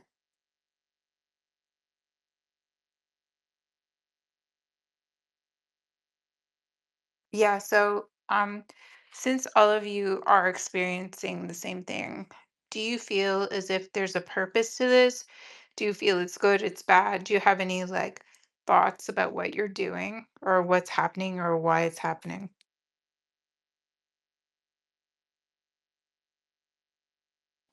It just sort of feels like when you come across this natural path of like wanting to open up and push it to the limits of like what's believable and then getting confirmation on that. It was more so just I don't know the reasons why, but it was just like getting curious about it, pushing it to the limit, getting a response, and just getting that validation from the whatever it is that like, hey, like, yup, like, you opened yourself up enough to get to this, either thought process or just outlook on reality or frequency, and they just give you a confirmation, and then they let you film it because the filming it is key. Like when people make these grand claims and they have nothing to show, like you're going off word, but if they make these huge claims and then they just have video after video after video, they sort of help keep your sanity as far as knowing that you have that confirmation that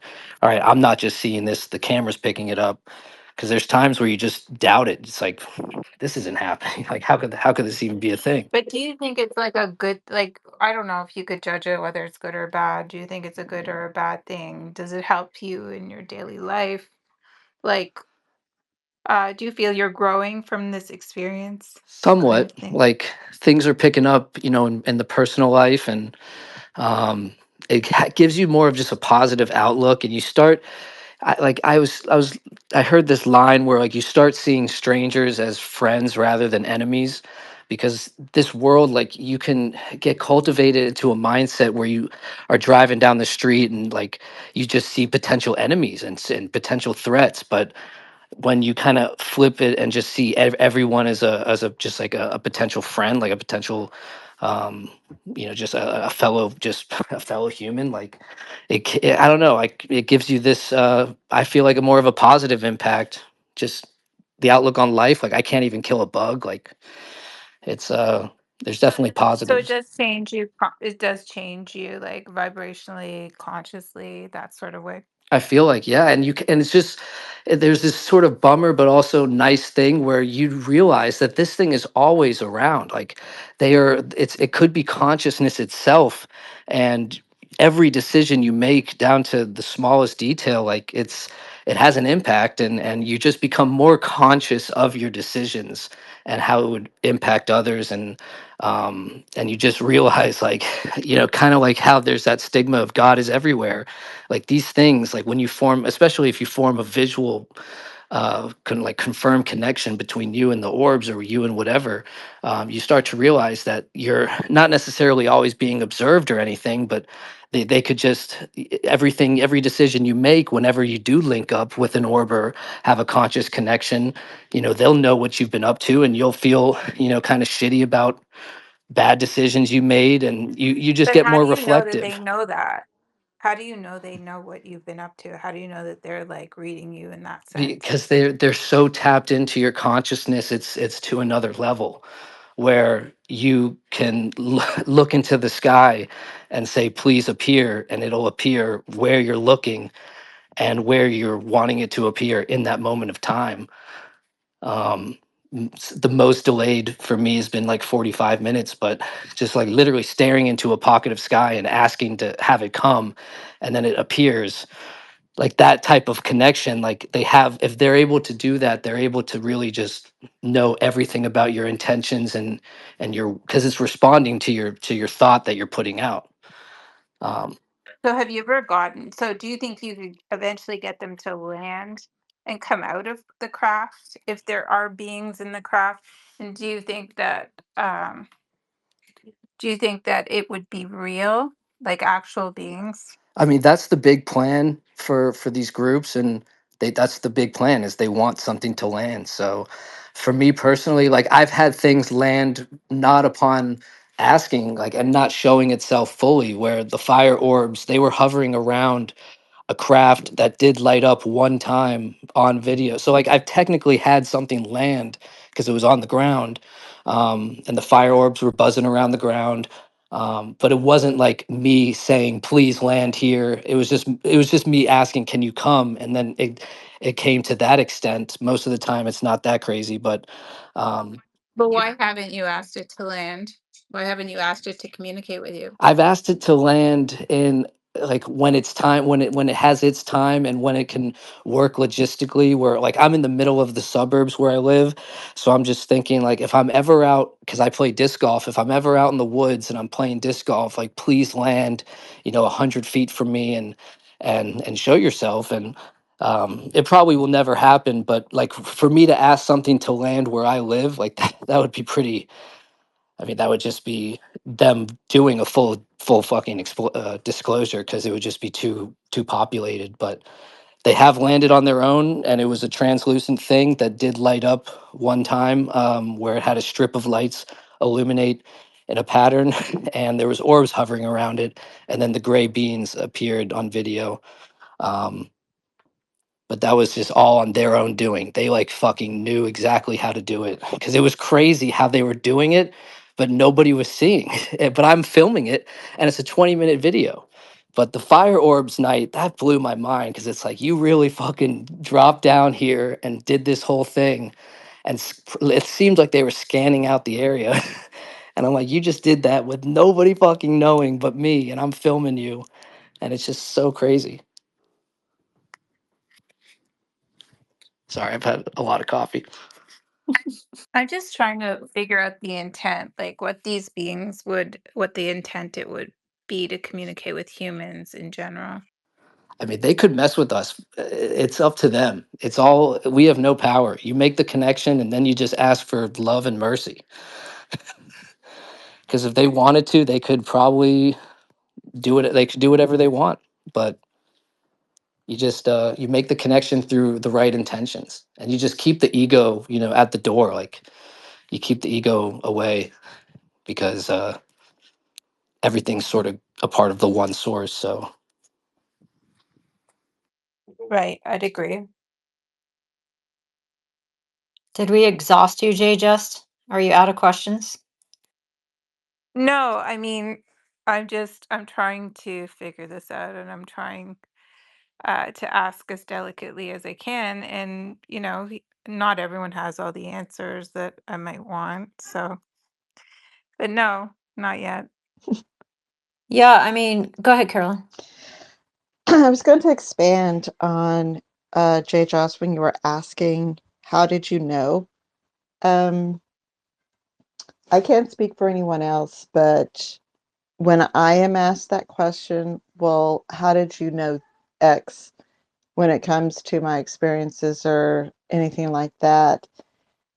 It is this, the best way I can describe it, it is like a frequency of you just knowing. You can't explain it, but it is some type of I've had that before. I unseen, understand. unseen thing. So, yeah. So if you've had it, my perception would be that other people just like that, like myself and others, it's the same thing. That's all I was going to say.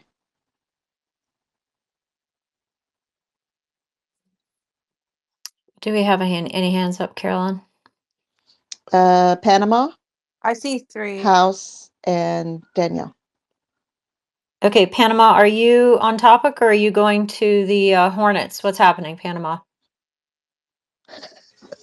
Well, the Hornets were brought up as a topic, I mean, they so I definitely was going to were, and clarify. I have to say, Panama, Yeah. you have been vindicated. I don't know that there was anything to vindicate, but you've been validated for sure, considering 2 weeks For ago you were real. talking about the Hornets.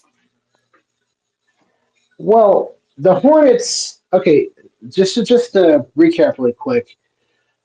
Like I was told in my lab, I have a mix of reptilian and gray in me, and because of that, frequency-wise, when you mix those two primary colors together, you get something that's sort of similar in frequency to the Hornets and the Wasp types. I'm not saying I'm exactly on their level. I'm just saying, frequency-wise, that's where they're at. Like if you're going to take the average insectoid and the average reptilian and kind of mix it together mentally, that's where they're at because they're more aggressive insectoid. Um, so it gives me kind of it's almost like I could pick up energetically or telepathically kind of their attitudes, kind of their beliefs, like this sort of a leakage. Not that I'm trying to, not that I was focusing on them or trying to see five, it's just more that I sort of like picked up like, hey, these tapes are flying around occasionally, and some of them, I'm not saying all of them, but some of them, they're aggressive. They want to get in a dogfight with some of our aircraft because that's just something they enjoy doing. And also, I got the idea that some of them are being paid by somebody else to be here and to be aggressive. Like they're taking payment from somebody, but they also enjoy doing it at the same time. Like not, they wouldn't do it for free, but they do enjoy being aggressive. And yeah, that's the one craft I saw that I really got a strong vibe of being them was there's this video of one of those drones during the big drone flap, and it was rectangular, almost like the size of an SUV, like car sized. And I remember seeing that thing make its turn and just sort of driving around and thinking, man, that's definitely one of theirs. And you remember at the time, everyone's like, oh, those are secret craft looking for nuclear weapons near airports, and all these explanations they gave, they were just complete BS. It turns out, all these prosaic, skeptical explanations, and the ones I saw definitely aren't just there, like they're physically in this dimension. They've got physical craft, and some of these craft, even though the size of just like a large SUV or a car, they are craft designed to fight, to engage in fights with like our craft, and that's something they would like to do. And I do get the impression that some of them, I'm not applying this to all aliens here, but some of these Hornet Wasp types, they do intentionally want to bait some of our fighter craft into fighting them so they have an excuse to shoot back and shoot them down. And they'd really enjoy that if it happened. Um, just like hornets and wasps on Earth, even inside their own nests, like the Japanese giant hornet, they're just always fighting with each other. Not, I mean, just over dominance and just there's a very they're like those fish that you buy at the pet store. You got to keep them in two different jars, the beta fish, or they'll fight each other. It's just they're a handful. But yeah, that just to clarify, that wasn't just like a why I feel that I picked up some of their frequency energetically, just because I've got a mix of reptilian and gray in me, and it puts me frequency wise somewhere not exactly that I've got their exact mentality, but I'm able to pick up, you know, I'm able to sort of pick up the transmission a bit because I'm similar when you mix reptilian and gray. That's kind of you know what it reminds me of. There's a great movie years ago. That John Carpenter movie, Prince of Darkness. So you remember in that movie, people in the future they send a signal transmission back in time, and people are getting these dream transmissions. Someone here has to have seen that, where it's like you can look it up on YouTube. Just look up on YouTube, Prince of Darkness. This is not a dream, and you know it's the future. They're trying to send these warnings back to people's dreams, but it's like very staticky and analog, and they're trying to explain in the dream that this isn't a dream. We're transmitting this to your consciousness from the future, using this technology, and you have to pay attention to it. But it's very staticky and hard to understand what the hell they're saying. And I looked it up on YouTube, by the way. Look up the "This is not a dream" because that's a really disturbing scene. It's very unique, but that's it. I just wanted to clarify, because you did bring up the topic, and so other things I could bring up, but trying to stay on top of those brought up. That's it. Well, thanks, Panama. We now have, I don't know, are we going to see video? I'm paying attention to Red. He's posting some of the videos that are being posted over there with Skywatcher. I wonder if we're going to see video of the Hornet. That would be pretty incredible. Oh, hang on. I thought we were going to, did you say House had a hand up? I think we lost somebody's coming back up, Carolyn. Yeah. All right, House, I think we have you back.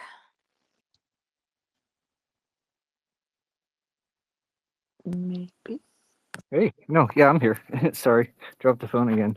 No, I did. I posted another set of pictures, and identification with the drone/grays that was intervened upon by that thing that I posted just now, and I am 100% sure that that there are like those two sides, and I did not see that classification in the 9 that were listed here, but it's a feathered luminous being. How you want to? I've posted it before, but I know what I see when I look at it. And look at our human mythology, all the different religions. You have parallels. You have the snake on one side, and you have the feathered being on the other side. And it just I'm just in shock that people aren't more selective in how we're talking about this stuff. House, what photo are you talking about? I posted like in the the comments of the the main post, not the nest, but there's I know this sounds completely wacky, but it's a luminous 6-winged thing. There were 3 of them in the sky. It covered what I thought was like its propulsion. Like you couldn't see that orb of light the whole time. But then I realized one of the pictures, that's because it's covering it up with one of the sets of wings. And when it opens that set of wings, it has this glowing face with a ton of eyes in it. Oh, I see it. And yeah, and like I'm telling you guys, I had no, I'm not some Bible beating person, but these star seeds and stuff, a lot of them have very real pictures. And I'm not trying to hurt anyone's feelings here, but I'm realizing that a lot of people have been in contact with some kind of force for a long time. And they've been posting their pictures on YouTube and stuff. And now I'm seeing what they see in the sky. And I'm starting to think that, yeah, they're completely legit. You know, when they say, yeah, I'm half this and I'm half that, something did tell them that. And we should be asking questions about who is telling them that and why is everybody being told different things. And I'm just constantly in shock, dude. House, how did this start for you? Oh, that's I have had a a normal life, but I made a lot of mistakes, and I had I don't know, I don't want to get all into it, but I had a huge turnaround, a spiritual turnaround, not through church or anything like that, but I became extremely spiritual, like but like New Testament me, like Jesus freak type stuff. You know, like two laws: love creator, love everybody. And I did that for a year, and it coincided with this thing that started in November and stuff. So yeah, I've been kind of freaked out. Yeah, I don't blame you at all. All right, where are we going, Carolyn?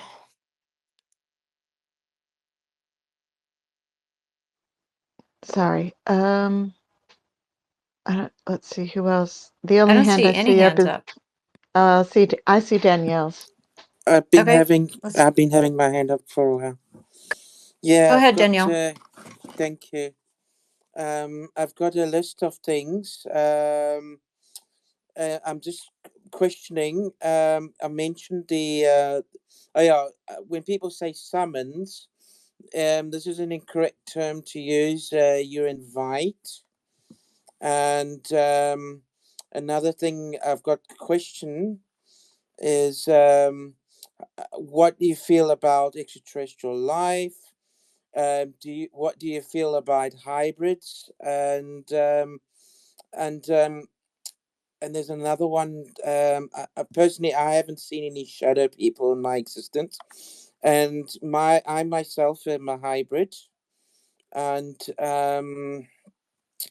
I I have a star mother, and I've even captured her recent visit with a mothership over my flat. And do you feel that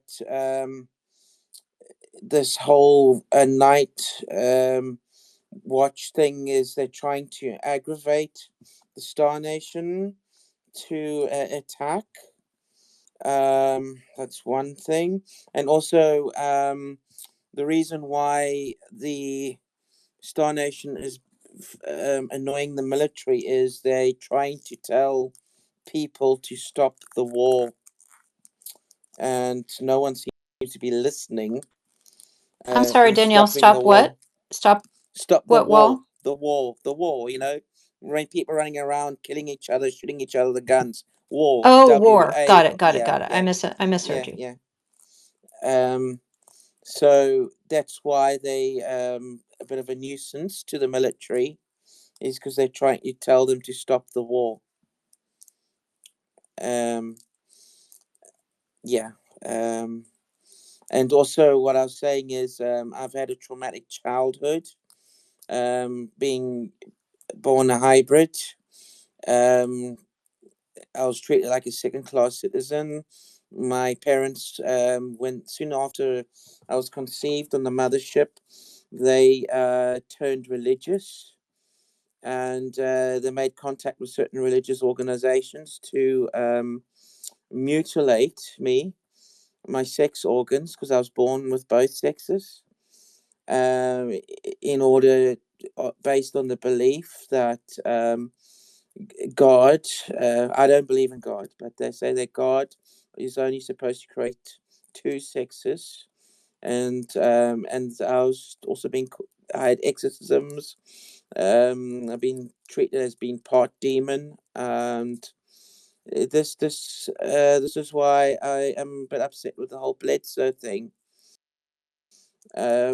Because I feel there's a narrative behind it, and there's also a narrative around behind certain things to either attack Star Nation or trying to as well um, um, insert theocracy into politics, where psionic people or telepathically gifted people will get hunted down and utilized into providing chopped up into pieces to form an interface between the ships that are in custody. I'm also wanting to find out where are all the extraterrestrial people that are being locked up underground. I need to know where that location is as well. Thank you, Danielle. Orbs, did you want to answer any of those questions? Well, I just have a question of, do you have any like indication of just the what you're saying about being born on a spaceship and everything you're saying? Like, what led you to believe that?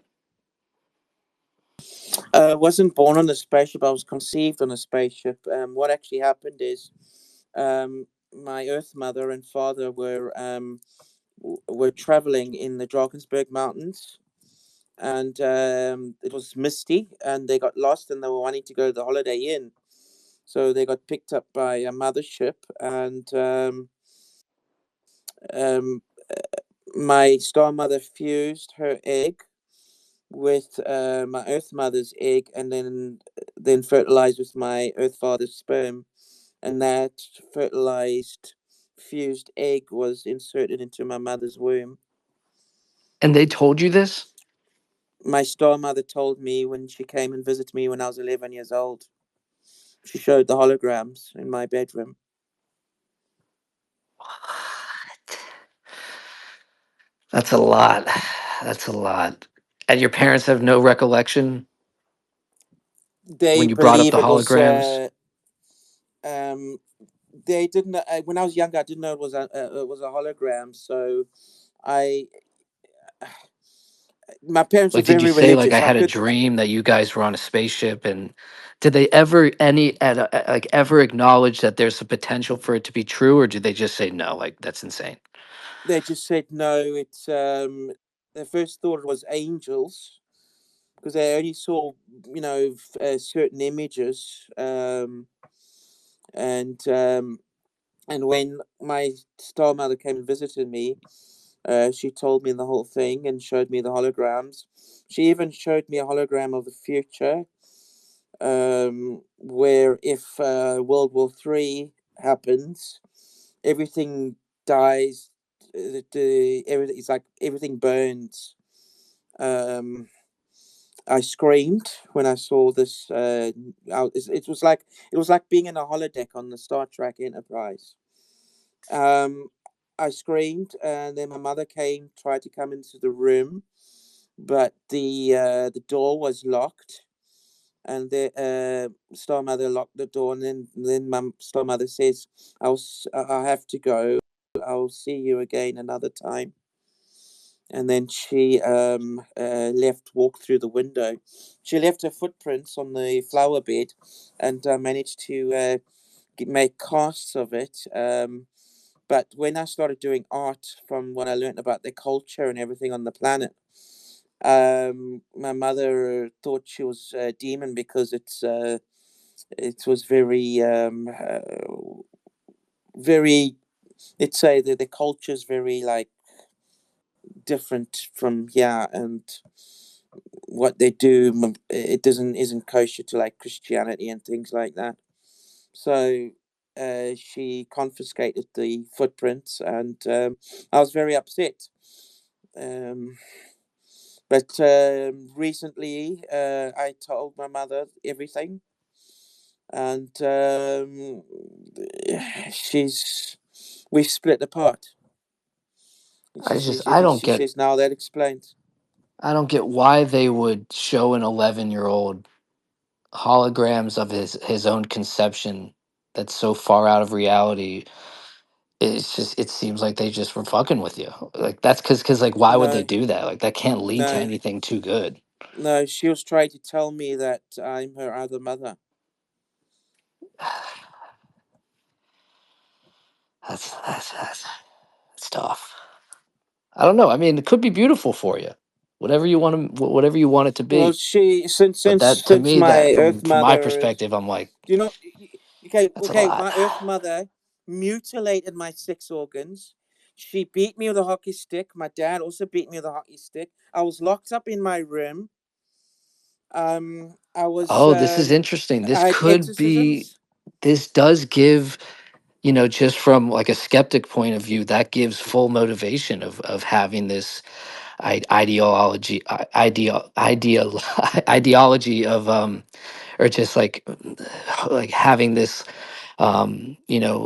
maybe I don't, maybe these aren't my parents, they're so cruel, they're harming me, they're essentially torturing me, like I have Yeah, these godlike parental figures as well, to fill that void. That's just the skeptic in me of like, if you're that traumatized, because that sounds terrible, could it be that you've just formulated the ideal scenario of having no, this it's real. I had off-world. footprints. I've got the mothership came and visited me last year, and we had a telepathy All right, I'll contact. ride with it. I'll ride because I've seen a mother orb, the size of a small moon, and I know what I've seen. So if you've seen shit, then cheers. Yeah. That's far out there.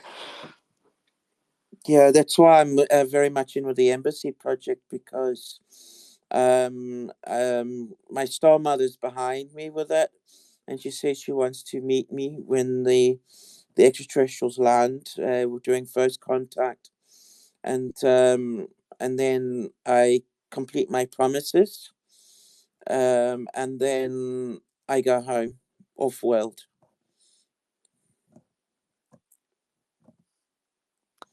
So, Orbs, welcome to the abductee community. I think Danielle would say she's a volunteer, which is fine. But just so you know, Orbs, this what Danielle's speaking about is actually throughout the abduction research. And yeah, they're combining genetics and all this kind of stuff. So the story might seem a little unbelievable, but a lot of times that's what we're talking about. We're talking about stuff that sounds like science fiction, and it's difficult to wrap our minds around. So thank you for sharing your story, Danielle. Orbs, have you seen yourself You, yet in the Skywatcher? Have you seen it? you can even see I'm my afraid to watch photos. it. I don't think I'm gonna be in it. Because my gut's telling me like, my gut goes to the worst case for me personally of just like not even seeing the little background of me being on a chair or something. But no, I'm in the royal blue jacket, and I have not watched a second of it because I feel like I'm just gonna watch it and be like, "Yup, that was kind of it." But damn, I wasn't even in the background. Well, we'll see if anybody's watching it and you see the royal blue jacket. Let us know. We got orbs in the space. I'm super excited about it. It would be great. I mean, if I were in your shoes, I'd want to see myself on there. That would be it would be great to be part of that. Yeah, it's like And kind of validating. You do all this shit on your own, and then you're getting brought out to this event. Um, there's just some sort of validation in that, and I'm just not watching because I just have a gut feeling that I'm just not in a single second. Um, they were camera heavy on the data side, but there was cameras on the psionic people. Just I don't know if they're gonna put it in. all right, Orbs, tell me if you're not in the video, if you don't even see yourself a single second, are you then going to let us know which one of these craft we should be running from? I think this is something the world should know, right? I mean, this is Well, something that's it's up to important. them to announce like, because there was just they took one thing kind of seriously, and that's just up to them to because like I have to just abide by what I signed, and Okay, um just tell me it was not the Hornet, because I can't handle that. no, I I've just never, psychically I can't can just handle say it. I've never heard of the Hornet until this video.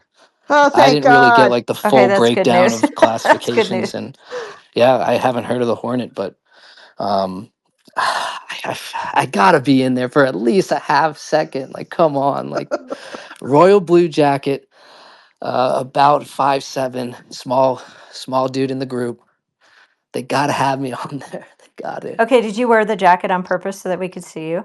No, it was just I just needed that jacket. So yeah, just this bright blue, royal blue kind of. ski jacket. Okay, I am though seeing a craft that unfortunately I have been on. And it's interesting to actually see it as one of the craft that they see frequently on the range, and they're calling it the Mantis. I don't know where Parsy's at, but Yes, I have a this is a girlfriend. craft. Yes, I have a girlfriend who's seen that. Okay, go on. I'm sorry. I didn't mean to interrupt. Oh Go on. no, don't be sorry. Jump in, jump in. I'm gonna go get her So pictures. okay, yeah, so when I first started trying to explain this craft, I would say it was kind of like a boomerang, but then it's kind of like a mantis. Like it's not a mantid being, but a oh gosh, those things that fly around in the ocean with the oh my gosh, what are they called? A Stingray. stingray. Stingray. Thank you. It was a stingray. It's kind of like a combination of a boomerang and a stingray. Now, when I saw it, I was looking out of the craft and I saw the little wing of it. And I just thought, what kind of UFO would need this kind of wing? It just didn't, I don't know. For some reason, it just didn't um, make sense to me. So much of what I see doesn't make sense to me. It just doesn't seem like it would be a UFO. But at any rate, but I also got the impression that it was made of a liquid metal. So it wasn't just a boomerang or just a manta ray. Is that what we called it? It was maybe something in between. And the metal, yeah, it was like a metal liquid shape shifting craft. Do you have pictures, Carolyn? So I saw a picture of a craft. I think it was on the program with James Fox. It flashed up on the screen and I went, okay, that's it. And it looks like a manta ray in the ocean. Super interesting to see that it's made one of their top 9.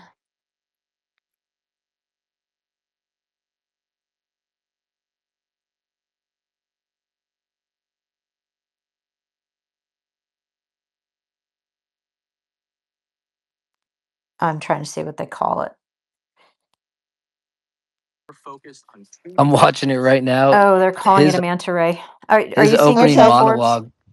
No, I haven't seen any. I'm only 2 minutes in, but his opening monologue, I was right like 20 feet next to him, and he did it just like he took like 4 takes, but he would go the whole time, and he just did it like for like 3 minutes straight. I was like, this is pretty impressive. Just watching him do the takes, but God, just give me one shot. You're going to be in there, Orbs. I have a good feeling about it. You're going to be in there. I don't think so, because I don't feel like I'm going back. So, like, it was You a think it's purely just going to be positive their guys, experience. maybe? But they, I don't think I'm gonna be on here.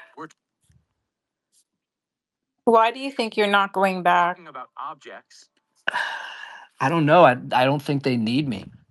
I think they have like their a small condensed team, military guys, and they can just do it without me. They don't like they paid for my flight. They I was had their part of their food, their some of their space, and if they want to, they can just keep it consolidated. Like they really don't need me. I was just kind of blessed to be there, but they have. I feel So like they why are have they their bringing? usual guys, and then I was kind of like an add-on. Right. So they were testing to see if you like maybe enhanced the connection. Yeah, potentially. Like maybe they had a decent event 1, and they're thinking, let's bring this guy out for event 2. It went well. Like they called me after. They're like, this was a really successful event. We got some great stuff, and I saw some great stuff. Um, so then I was thinking, all right, like I'll probably be going to more of these. But then it just had this tone of like, if we ever want, we'll hit you up. But have a great year. And I was like, all right, like yeah, it was fun. I appreciate it. Okay. My pictures are up in the nest. Yeah, that's pretty wild, Carolyn. Where did your person capture this? She is a local abductee that I met in my MUFON group, and she lives here locally in the Dallas-Fort Worth area. And this is from her neck of the woods. She calls it a dragon. But in the description, I think this is more like the stingray, manta ray type. And I'm going to forward that class list to her. It's like, look, I don't think it's a dragon. I think it's this. So, but yeah, It's not a dragon. no, because I was thinking, no, that's not a dragon, but I'm going to roll with it because that's what she saw it as. I mean, that's her experience. I didn't see it firsthand, and she was able to, capture the photos. But yeah, I'm just gonna forward that information to her. But that's what she saw. Yeah, it's interesting because I don't think I've heard, and you know what? I could be totally wrong. I don't think I've heard about this shape a lot because when I saw it, I mean, I hadn't actually been exposed to any of it when I saw it, but I just thought that wing part of it was so weird. But look, they're posting the jellyfish now, so that's pretty freaking weird too. So here we are. Cody, welcome to the space. Do you have a question for Orbs, or are you changing topics, or what's happening?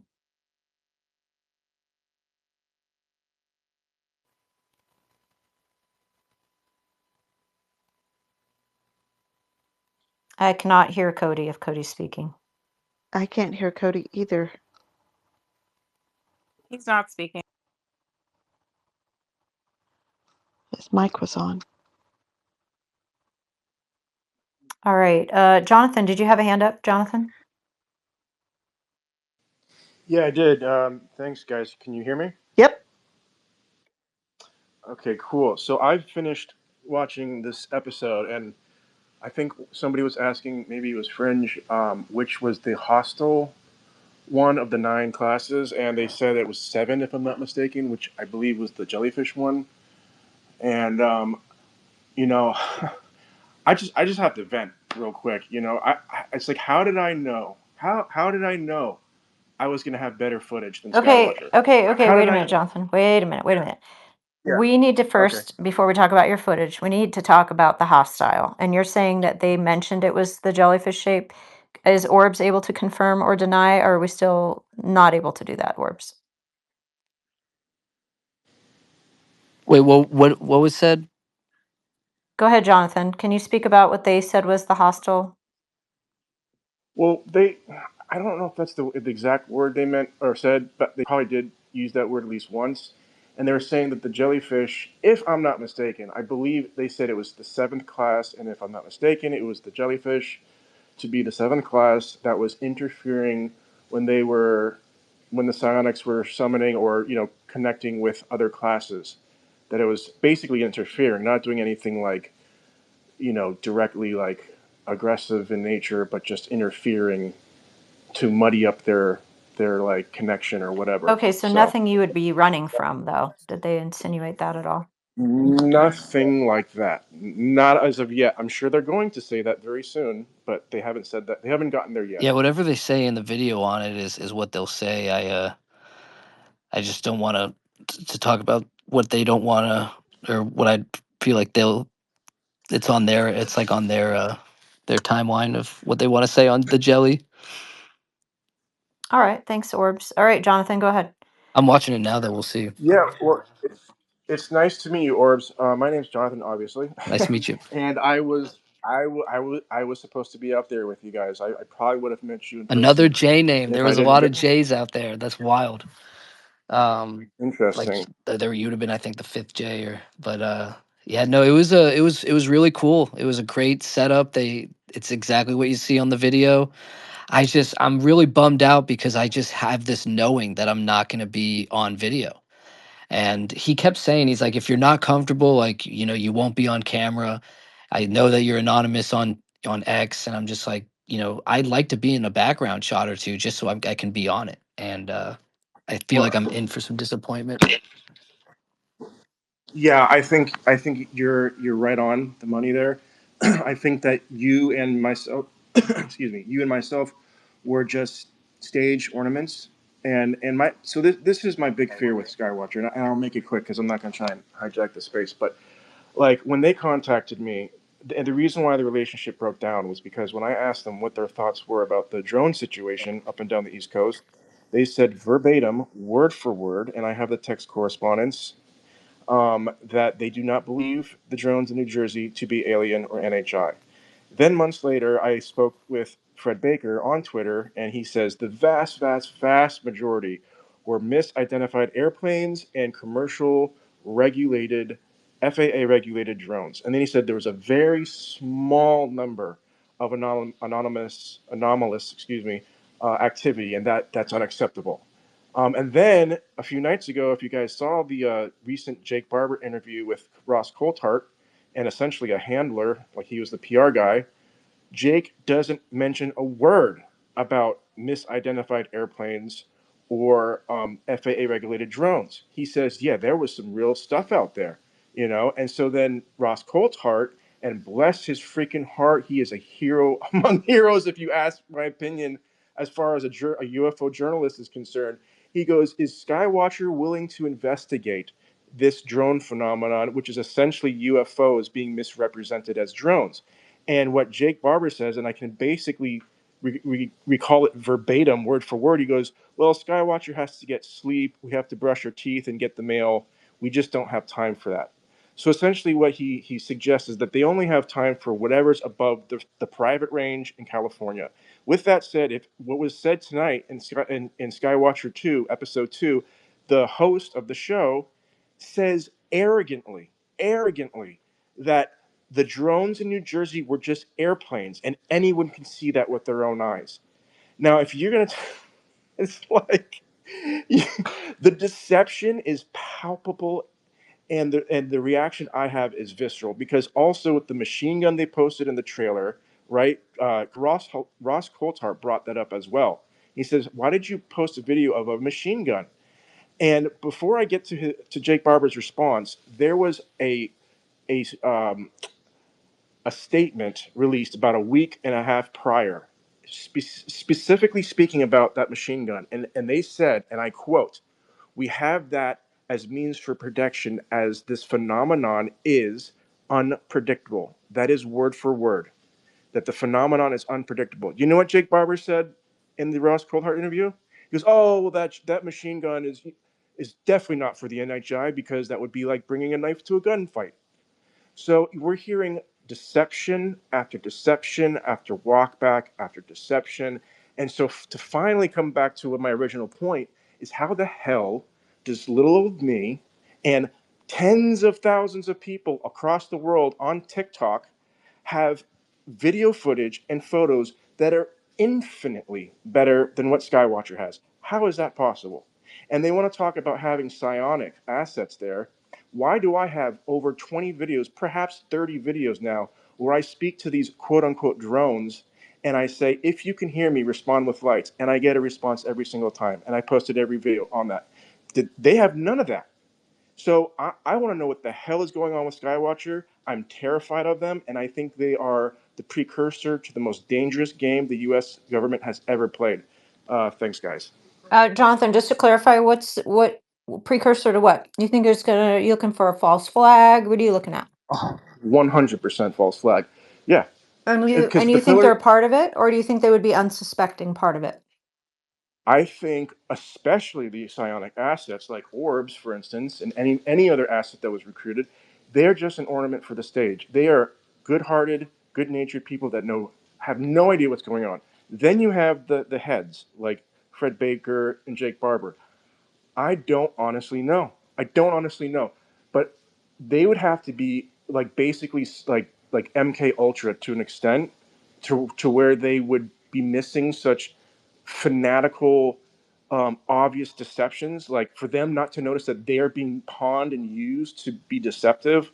Like for them not to know that, it's hard for me to wrap my head around. There'd have to be some sort of MK Ultra thing going on, which is possible, you know. But I think the end result for Skywatcher is that the pillars of power don't want to go down without a fight. And if at the very least they can get the public to fear the NHI and see them as a threat, well then, you know, they they gave the NHI a real good kick in the nuts before they lost their power. Well, Yeah, Jonathan, to be fair, some of us will definitely consider at least some of them a threat, right? I mean, we've got two. 100%. Okay, 100%. just to clarify, we do have two abductees hosting this space, and I definitely consider at least some of them a threat. I'm okay with the argument that some of them might not be a threat, but I can promise you that some of them are a threat. Um, so go ahead and comment on that if you want, Orbs. so for the gun thing, I just never got any indication they were ever going to use it. Um, And for their messaging, they are promoting a message of using psionics as a form to connect through throwing love out there. Like they know that that's the key, and they all practice that. So them themselves are literally putting into practice what they're saying as far as putting love out to this just to whatever this consciousness is, and receiving a response. And so they're just using what I felt was all the right intentions, and they never would. I don't think they would get these sightings if there was an intention behind the weapon. Like the weapon's more just there, I think, from a person, like a human standpoint. Because if there was any intention behind a weapon, then you're going to kill the whole mission, and they have too much money on the line, probably, or maybe not. Maybe it's just pennies to them, but they are investing definitely some good cash into this. So I just can't see how they would put the whole thing at risk by having an intention behind the gun. I mean, Unless all the craft were reverse engineered, then they don't have to worry at all about the NHI. and I think it would be foolish not to have a weapon out there, just in my own personal opinion, whether it's for NHI or whether it's for any red team. Well, hopefully not our guys red teaming, but we know we have a story from Jake Barber himself claiming that there were contractors showing up to a site where a UFO was downed and that some military personnel were killed over it. So not having a weapon would be foolish either way, in my personal opinion.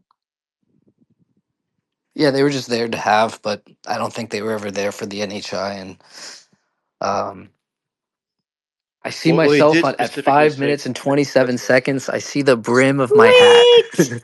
I see the back of my Nice. head. It gives no, it doesn't have blue jacket, but I'm Woot looking at woot. my hat right now, and then I'm looking at the video, and I'm All like, that's right, we my can have a brim. dance party now. We have orbs I on got my hat video. in, Skywatcher event. my head is there.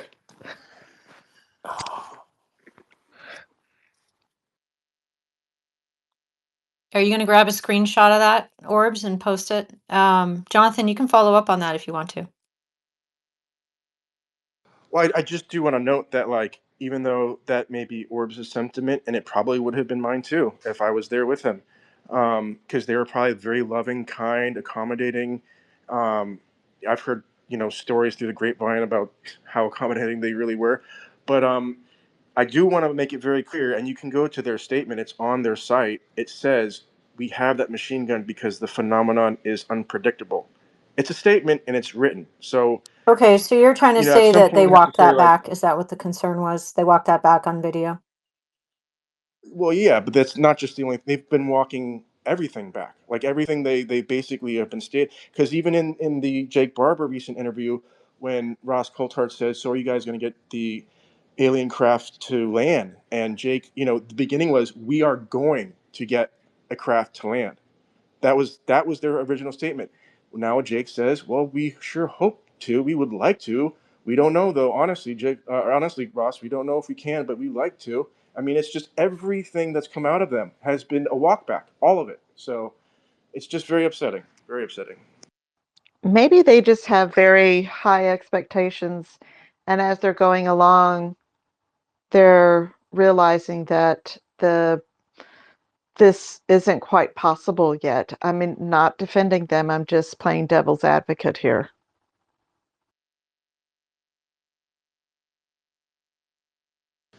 Yeah. Well, I mean, just the reality is that if you guys go on a TikTok right now and you type in Dior bags, and the reason for Dior bags, for those that don't know, is that people were realizing videos were being suppressed, and I'm sure the governments are not stupid; they know it's Dior bags now. But if you type that in, you can spend 2 days going through footage that will rock your world, because right away what's an AI generated image. It's very, very distinctly different from one of these real footage.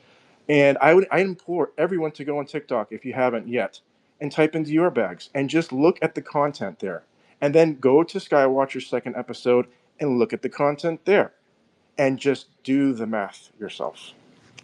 So, Jonathan, are you saying that the video was ass? Because I think the feedback is pretty good, although I haven't paid as much attention as I could. Are you saying you weren't impressed with the video? I mean, it depends. If I had never seen any videos before, I would be very impressed. but I've been on TikTok, and I have my own videos, and I've seen what I've seen, and there's hundreds of thousands of people all over the world that have posted video footage and pictures, but mostly video footage, that blows Skywatcher's content out of the water. I mean, there's no comparison. Out of a scale of 1 to 10, 3, 4 at tops, 4 out of 10, and then that's being generous to them on their video footage. Thanks, Jonathan. Orbs, I have a question for you. Were you aware of any officials from the government being present, if you can say? Because there's a rumor that Arrow was supposed to go out, or maybe some congressional people were supposed to be out there to get somebody official out. Were you aware of anybody out there that would be interesting? Not anyone I met or saw. No, just really the people you see on camera. There was a few psionic dudes, the host that you see at the beginning, and um, the neuroscientists. But no. I don't think any type of official of any kind. Carolyn, were you jumping in there? Sorry, my mic. I had a question for Jonathan just whenever. Unless you want me to go now. Sure. Oh yeah, ask away. On your post that you posted, not the first picture, but the 3 consecutive pictures, was this object rotating in a counterclockwise fashion, or the lights were rotating in a counterclockwise fashion? No, none of the footage that I have recorded have ever rotated in that way. Nothing remotely like you're Were they describing. But I blinking? did see. Oh yeah, they blink a lot. Yeah, Okay. absolutely. So did it move really fast across the sky? Those craft do not move fast across the sky. However, I do have video footage of an orb, very tiny metallic orb, going maybe 10,000 miles an hour past an airplane. It was well over 5,000 miles. Mm, And I'm guessing on this. mm, But the thing is, it's that so I hear where you're going, and I just want to say that in my opinion, my uneducated opinion, but high level personal experience, um, I believe that the NHI are trying to acclimate us, so they're not going to mhm. blow us out of the water, and they also don't want people getting murked by the government. So if you put those two into to account, they're not going to start doing all these zippy movement. They are very, very subtle and gentle in their movements. And that is very deliberate, in my opinion. Okay. Um, all right. Because I know what I have seen. I've just never talked about it because I just don't. But your pictures resemble what I have seen. They were just, they were probably they were no more than 5,000 feet. No more for sure. Um, so I was just kind of curious. Okay. Thank you so much. You're welcome. Carolyn, do we have any other hands up? Panama.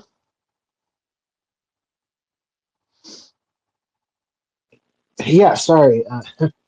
Man, look, if I sound a little off, it's because you just said something. Sorry, go ahead.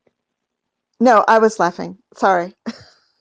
Oh, okay, yeah, because my job has been like I worked almost 24 hours straight Friday, and then they switched me to night shift for the weekend. It's back to day shift for today with 4 hours notice. I had to be up at 5 in the morning, so I might sound a little off. That's why, not because I'm on anything, just because I 4 days of sleep deprivation at my job. But anyways, getting to the point. Okay, discussion earlier about okay, how do you know if aliens are just leading you on when they tell you you're a hybrid? Well, in my case, I gave more credence to what I heard in the my lab than what I heard in my abduction because during my lab abductions, I hate to keep bringing this up, that's my best piece of evidence after years of abductions. They accidentally cured my color blindness in a my lab surgical procedure, um, where they're trying to see if they could boost night vision in people, with alien genetics by transferring alien genetics into people, and they did boost my night vision, but they also accidentally cured my color blindness, which has no skeptical. Believe me, I've looked for skeptical, ways you can cure color blindness, and there aren't any. A head injury won't do it. A disease won't do it. A pill won't do it. It just can't be done with existing technology. But anyways, during another MyLab interrogation, that's where they showed me, hey, look, you've got reptilian in you and you've got gray in you. And I had many reptilian abductions before that where they told me, hey, you've got this red draconian in you. Um, but they never told me about the gray in me. It was in the military MyLab interrogations. Like, look, you also have gray in you. They threw that in there too. So it's like, I'm inclined to believe. I mean, they really showed me in these interrogations brain scans of hybrids and regular humans, and how, like, in MRI scans and advanced MRIs, you can see the differences. Like, okay, here's a regular human brain, here's my brain, and here's my brain as a reptilian gray human hybrid brain. You can see the difference between my brain and the typical brain. I'm like, okay, um, but that's so I know in my case it's definitely. I'm inclined to believe anyone who has access to that technology to what they did to me. But I did want to get to a very important point. This is very newsworthy. I've talked before about how one of these My Labs, we talk about stories and whistleblowers. And, I saw this thing from Greer on the timeline today on Twitter about how the CIA is making fake aliens to abduct people. And there's he's only partially right in that they do have our own military has their own engineered hybrid programs, which they copied from the Greys. And one of them is to create these reptilian gray human hybrids, which are these pale crawler entities people see. Or there's so many sightings of these pale crawler entities now. Some call them a rake, but pale crawler is the most dominant description. But I saw one of these entities in a MyLab facility. They showed me the training course for this being. I mean, it was literally like a color coded parkour training course, like red, yellow, green, like to train it how to get through obstacles, how to sneak into buildings, and but this being, and I've said this anecdote, man. Here's where it gets the current news events. Okay, this being, it asked me like, hey, what you don't read the Atlantic magazine? And it asked with such contempt, like, you don't read the Atlantic? I'm like, no, I've never read the Atlantic. Why would I read the Atlantic? And it had such contempt for me for the fact that I'm an adult and I don't read the Atlantic magazine. And you see this big scandal where the Atlantic got all those signal leaks from the White House and the war plans, and they act like they just stumbled upon them. But that made it very clear to me even back then that the Atlantic is like it's a propaganda CIA mouthpiece. And this entity created one of these labs. It clearly knew what the Atlantic was and how important it was for sort of spreading their agenda and saying, hey, this is what the deep state's doing. And just seeing every day now in the media, the Atlantic, and this journalist just stumbled into these chats and got them. No, he didn't. This was like some advanced espionage. That's how he got it. Now, politically, I'm not even right wing politically. Okay, this isn't about like right wing, left wing. But yeah, when you hear these whistleblower stories, there's elements of truth in them, and there is elements of deception. And some things are right, some things are incorrect. Now, today, I made a reply to Jason Sands on Twitter, and he liked it.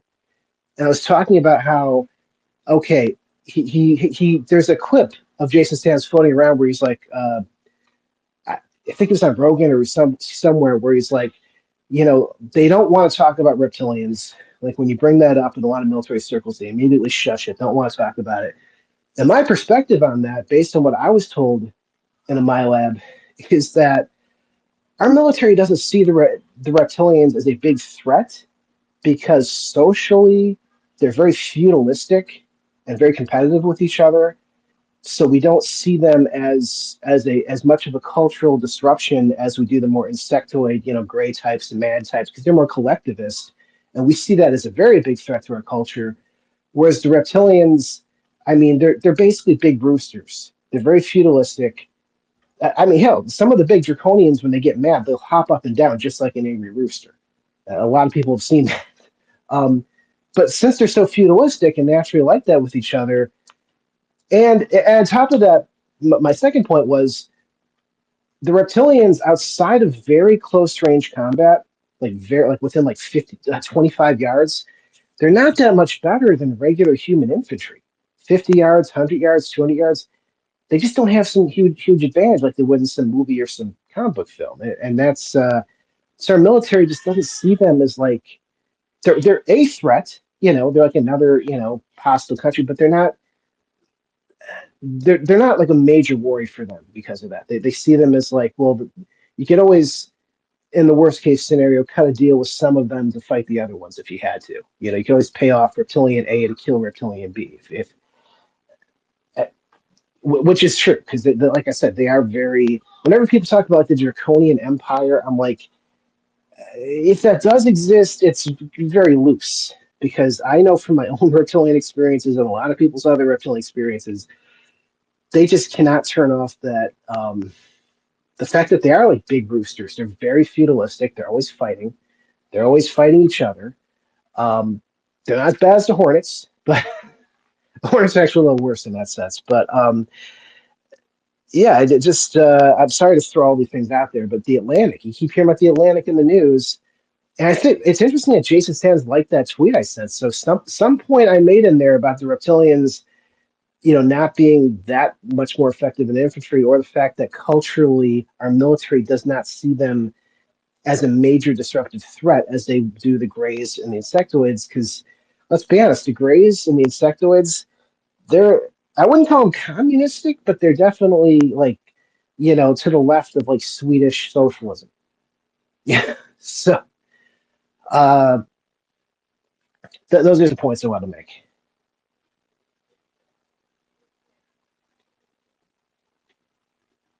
Do Did you, anyone hear that? yeah, Good. I have a question. Sorry. Do you feel that the reptilians are more deviant, if you get my drift? Uh, yeah, there's definite games they play. Like for in my case, they never told me I had gray in me. They only said, "Hey, you've got this red draconian in you," and they showed me this red draconian ancestor. But they never told me I had gray in me. And also, when I was sort of placed in this reptilian psychic program with these, I guess you would call reptilians the sorcerer class, because they sense them. I have an above average psychic ability. They asked me, "Hey, do you want to increase your psychic ability? You want to give us permission to help you do that?" I'm like, "Yeah." And next thing I know, they're sending me over to this joint program they're doing with our military, where they're transplanting reptilian stem cells into my major muscle groups. And you'd think, well, what does that have to do with being more psychic? Well, here's where people get things wrong about psychic ability and energetics in the brain, and that is your whole nervous system is an antenna, and it's all when you receive things at a psychic level, you're getting it on your entire antenna. So you can unlock the secrets of the brain all day, but if you say get like a liver transplant or a kidney transplant, and that person happens to be above average in psychic ability, guess what? Your psychic ability is going to go up too. So when they did this massive stem cell transplant of a major muscle groups, and here's where it gets weird. The military was interested in these cloned reptilian stem cells because when you do these procedures on soldiers, it makes them numb to pain. Like, because reptilians, either because selective breeding or engineering, they don't feel pain like we do. They feel pain, but it's much more numb. It's like they have an icy hot treatment. Like if you put icy hot over your entire body, and it did work on me. It numbed me a hell of a lot. Like I my major muscle groups, you could, something knocks into me really hard. I just don't feel it. Now, as far as did it increase my strength much? Not really. But as far as pain resistance, yeah, it's like I'm like Tony Montana without the need for the big pile of cocaine. But um, yeah, but on the reptilian side of that same project, they wanted to see if those transplants would increase psychic abilities in people, which it did. But you know what else it did? It gave me insomnia for 6 months. I woke up every half hour for like 6 months after that surgical procedure, and that was horrifying. I thought I might never sleep again normally. And then my body finally, after like 6 months, adjusted to the transplant. But that was 6 months of hell.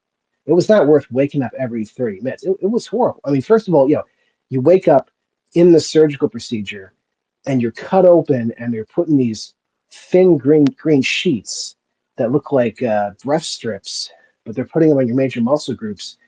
And you say, well, that sounds ridiculous as science fiction. Well, I did a bunch of research after this and found out at the same time they were doing this on me, or at least a few years before, our own military was using pig bladder transplants. They were taking pig bladders, reconditioning them, and transplanting them into soldier muscles to heal, traumatic injuries to muscles. And within 2 days, soldiers who had like major gaps in their muscles from, a bullet wound were healing those muscles with these strips of pig bladder that they were putting in, just like I saw in my surgical procedure. And it was never in any movie, never in any TV show. So it wasn't in my subconscious because I've never seen this in any fictional portrayal. I didn't think muscle transplantation was possible, but it is. You could look up stem cell muscle transplantation. In fact, such a serious issue, they already know people are going to start using it to cheat in sports. You're going to fly to some clinic in a third world country and they're going to take some stem cells and put them right into your muscles. And next thing you know, you're running track, just a little bit faster. So it's, I know I've talked about so many things before. I hope I'm not going into too many topics, but I'm trying again to tie it into why I believe when they told me, "Hey, you're a tribrid," why I believe it. Just because they they've done things to me physically, like curing my color blindness, that have no skeptical explanation. Like you can't. No amount of self delusion or placebo effect can cure color blindness. It just can't happen. It just doesn't. So they have technology that's not of this planet or our military. It is alien. But all right, that's it. So I Thank you, hope Pat. I answered the question simply. Sorry. Okay. Uh, yes, you did in a roundabout way. Yes, thank you. VC. Hello. Yeah, I was just wanting to ask Orbs because he came into a space earlier and then it mysteriously ended right as he was explaining something to me about how he was filming some of the orbs. And then I heard him mention in the space here how he had some, I can't remember if he said it was video or still shots where he was seeing some beings um, manifested in the inside the orb or something. Did you post those on your timeline? Is it? I think you captured it. Yeah, you captured it. Was it a video or snapshots? And is it on your? Can you tell me what the date is on your timeline? It's in the comments on this one. On this, uh, Okay. what is this? What is this? What are these things called again? In the nest or down below Or in the just this pill? whole thing in general? Is this a space? A Spaces, space. right? Yes, Yeah. a So it's in the space. comment on the spaces itself.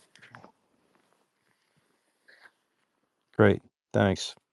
Yep. Um, and just since we got cut off in that space, right as you were explaining, remember how you went outside and you were using your camera to actually um, film or capture the orbs and then looking at them later to see what it captured. And I think you were saying that that you're relying on your camera sometimes to pick up this phenomena, and sometimes you won't necessarily even see it because you're looking at your camera while you're filming it. And I just wanted to confirm that because we got cut off. Yeah, I'd say 90% are what I see with my eyes first, and then I react and grab the phone. And then 10% are me feeling that something's up there, pointing to the sky, pressing record, saying, "Can you please fly onto the screen?" And then it flying onto the screen. And the only reason I've ever used my phone to, and I haven't been able to see with my naked eye, was the egg. like the egg was too fast and too small in the blue sky to pick up. But when I use the zoom and just say, "Can you please fly by?" it has flown by, and on one occasion was slower and was a pretty solid video. But um, yeah, most of the time though, see it with my naked eye. It's just like this really low, super bright star, and on a few fortunate occasions, it came in very close. Like I'm looking at my phone, but I'm also looking in the air, and I'm seeing this blob, this flying blob, probably the closest to me, probably 40 feet, and the amount of times maybe that it's been not just in the sky, like maybe only like 10, 11 times out of like a 76, 77 times. So not too often it gets that close. But the indoor ones, that's probably happened 10 times, and those are size of a marble, 30 feet away, just turning on, turning off, zipping around. Yeah, I think you said the closest one outside, was it 50 feet or something? Anywhere from 30 to 50 feet, and it zapped my camera, and it's like it's on film coming in as this flying blob, and then the camera starts going crazy static, and then the camera goes back to normal, and I'm just on the camera saying, "What the fuck, do you see my screen? Is that catching that? Like, is it's killing my screen?" And that hasn't happened too often. I want them to come back closer, because when they come in close, like I'm looking at it with my naked eye, and it's like what the fuck? This is a flying rainbow ball of electricity. And when it went in close and made static on your camera, I think you said that it is still filming then, because you go back and replay it, and Oh, it it continues to film, and I'm just like saying like, what the hell, my screen, and it just keeps filming, and then most occasions it goes back to being clear when it moves away.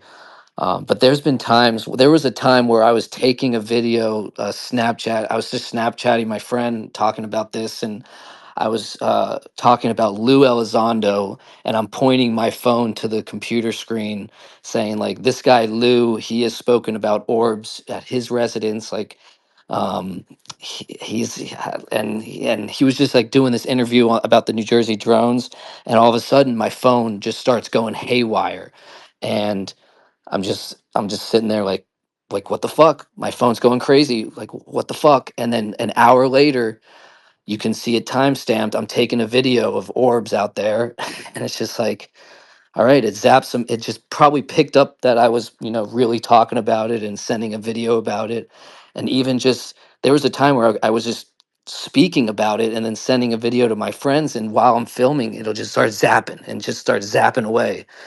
And then that night, I'm getting orbs.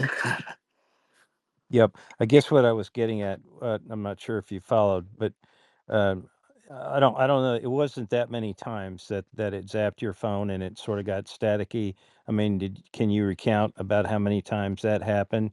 I've And then, got I've got like 5 instances on video of filming and then just getting the full crazy static. okay, and so And then on most of those videos, there's an orb that's outside causing the static. yeah, but I'm I guess shivering.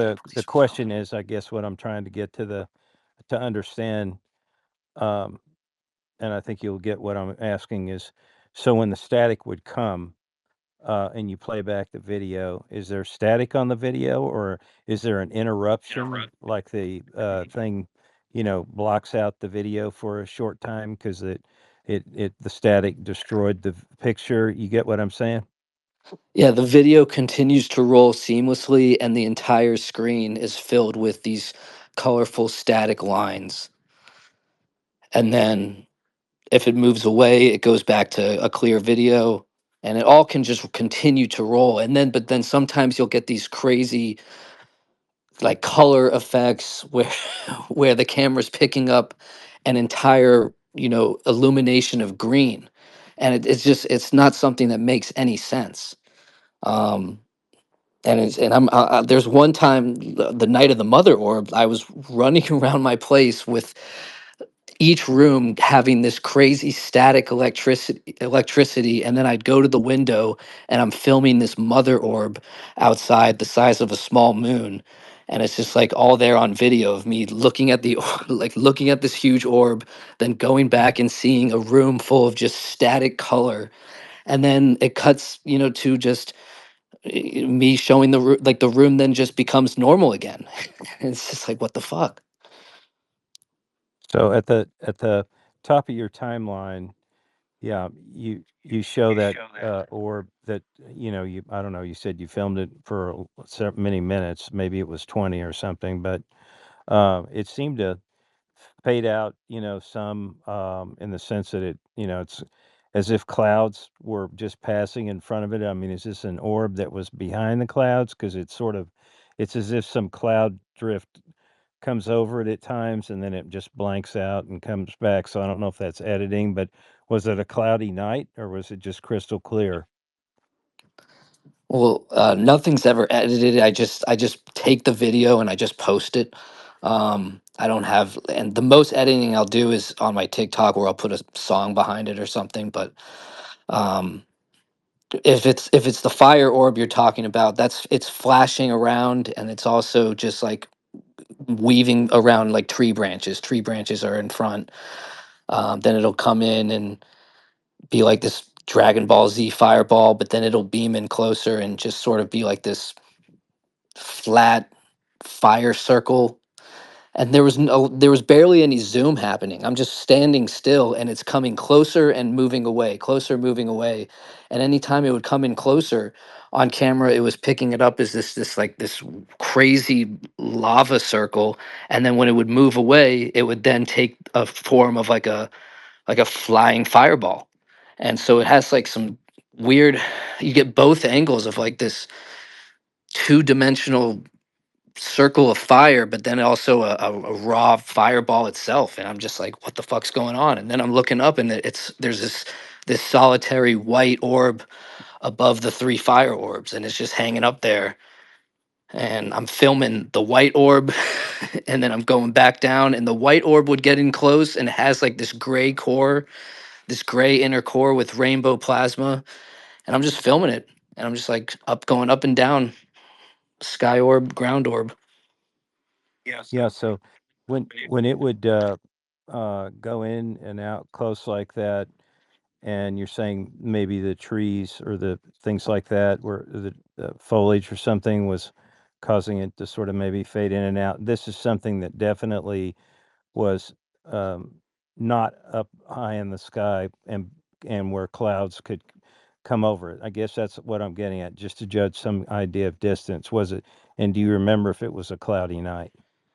I don't think it was a cloudy night, and the fire orbs were about 15, 20 feet off the ground, um, and they were just buzzing around the trees and in the backyard, and there was three of them.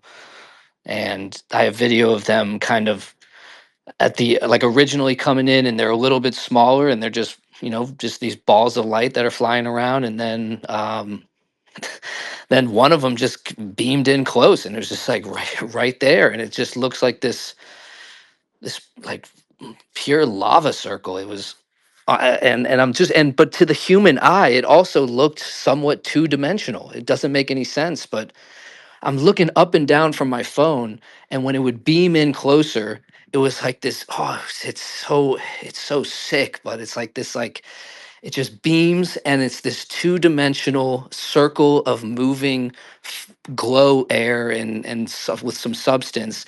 And then when it would zap away, it would become this ball of again that looked three-dimensional and swirling, and then it would beam in and be this two like in the air like a poster on the wall, this 2D plasma thing, like almost like projecting itself close and then reeling back. And I was just looking at it like, what the fuck?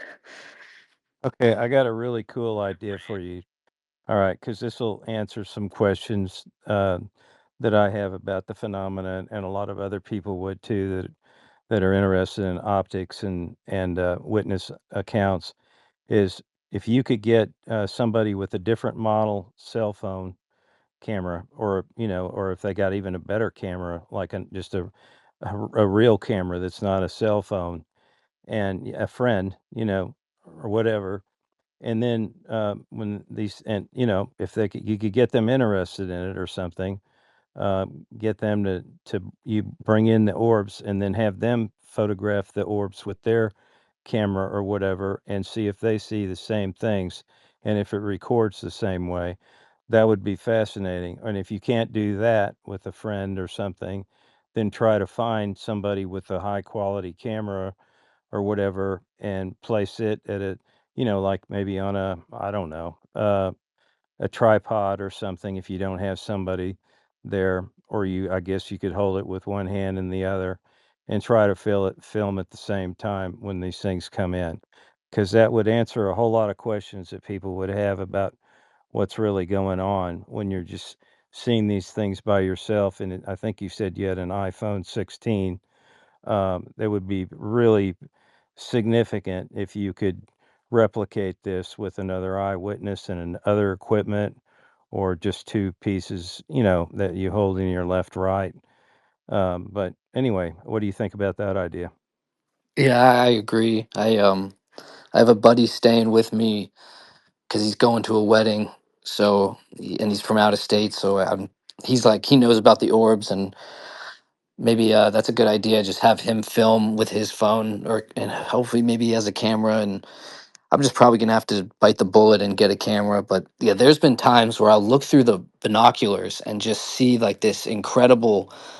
There's only been a few times where there was something hovering low and it had this craft kind of feel, and it was this like it was emanating light from within, and it was this sort of like rhombus sort of feel that had this incredible like whitish goldish sheen.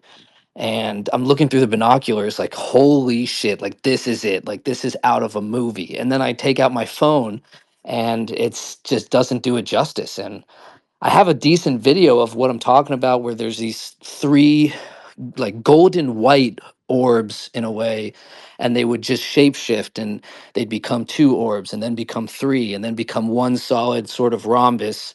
And it's a 3 minute video of these orbs just shape shifting and hovering and just changing there.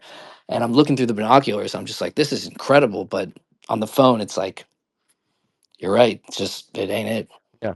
Yeah. So I'm glad you said that. That's really good that you're willing to, uh, you know, just say that to everybody, because I don't think people understand this that way. And one of the things that would be really, just a question about your binoculars.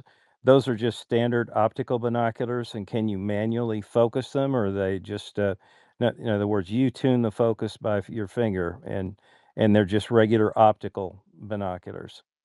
Yeah, I can change the focus.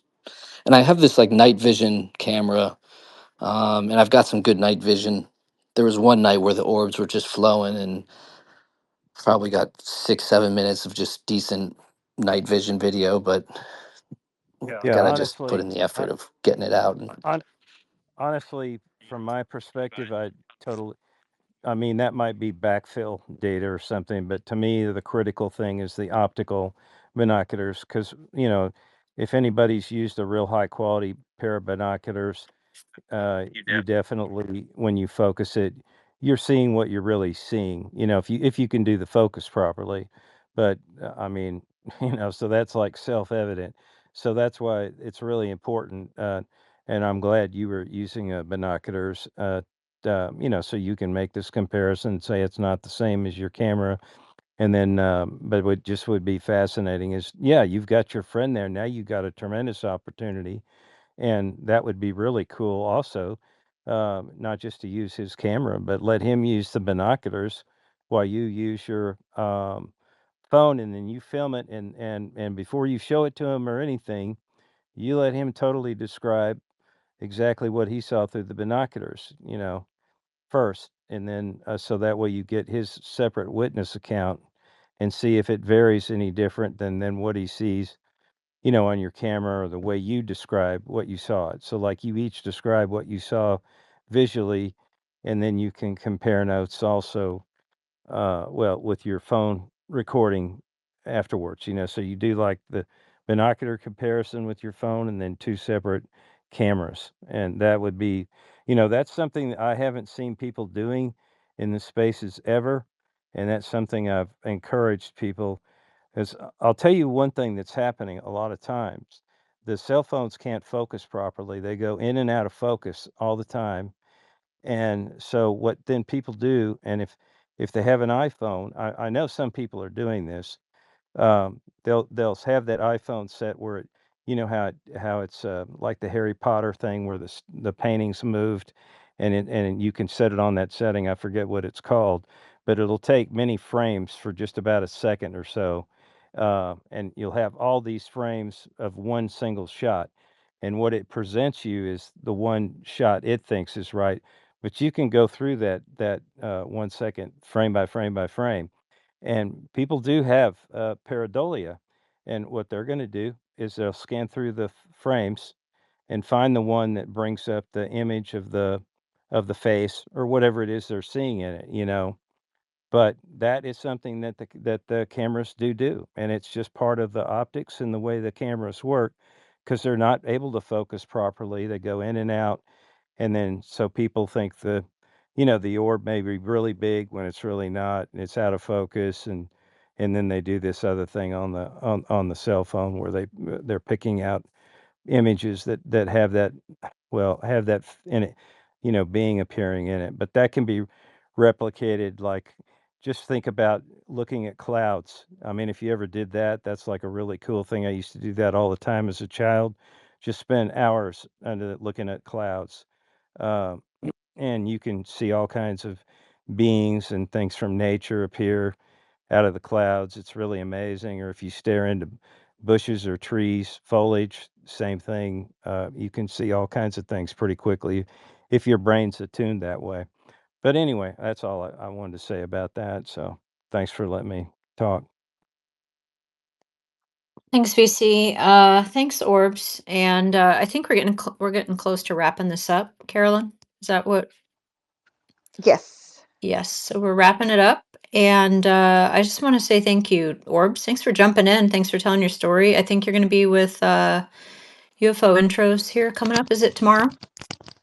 Yeah, I think he was doing tomorrow, and yeah, I appreciate it, and it's Oh, yay. it was a cool event. I wanted to give a civilian side of the story, and yeah, I see nothing but positive intentions, and I did capture myself. I'm at the 25:50 mark. I'm at the very end for a half second. Blue jacket, just standing right there. But That's no, awesome. I'm it glad was you got awesome. that. Like, I'm glad you got just that moment for little yourself. adventure, have a story, and we'll see where they go with it. They did not, and they will probably release it, but they did not show one of the mind blowing things that I saw that they captured. Um, just some big old orbs, huge, giant. But we'll see whenever it comes. Well, thanks for sharing your story. Thanks for being willing to talk. I'm super stoked about it. I appreciate getting that other perspective because I'd only heard the other side of it, which was definitely not good. So I Yep. appreciate you coming up and sharing your story. And to everyone who participated, asked a question, and everyone who listened, thank you. Go ahead, Carolyn. Yes, thank you very much. I appreciate it. Yeah, my own perspective has changed just a little bit, and that's what it's all about, keeping an open mind and listening. So thank you for everyone that came and participated and listened. I appreciate it, and make sure you go and live your life. Yeah, I think it's important for us to stay open for new information. So I appreciate the new information that we got today, Hmm. Orbs. Appreciate you being here. And Appreciate y'all. everyone, go watch the video, watch Orbs, see his blue jacket, and he's got a hat there. His couple 25:50. seconds, 2550. Go to 2550. And I'm sure there's some other spaces going on about Skywatcher. I'm sure there's positive and negatives, a little criticism, and some other people are going to love it. So, again, I Yep. appreciate any disclosure. So I'm all about Skywatcher. I love Blitch actually because he talks about abductions. So it's good to hear this other side that maybe they're not treating people the way that it was coming out. So Yep. thanks, Carolyn. Thanks everybody for jumping Thank up. you. And we'll look forward to whatever space somebody's holding one, I'm sure. We'll see you over there. See you over there. Good night, Thanks, everyone. everybody. Good night.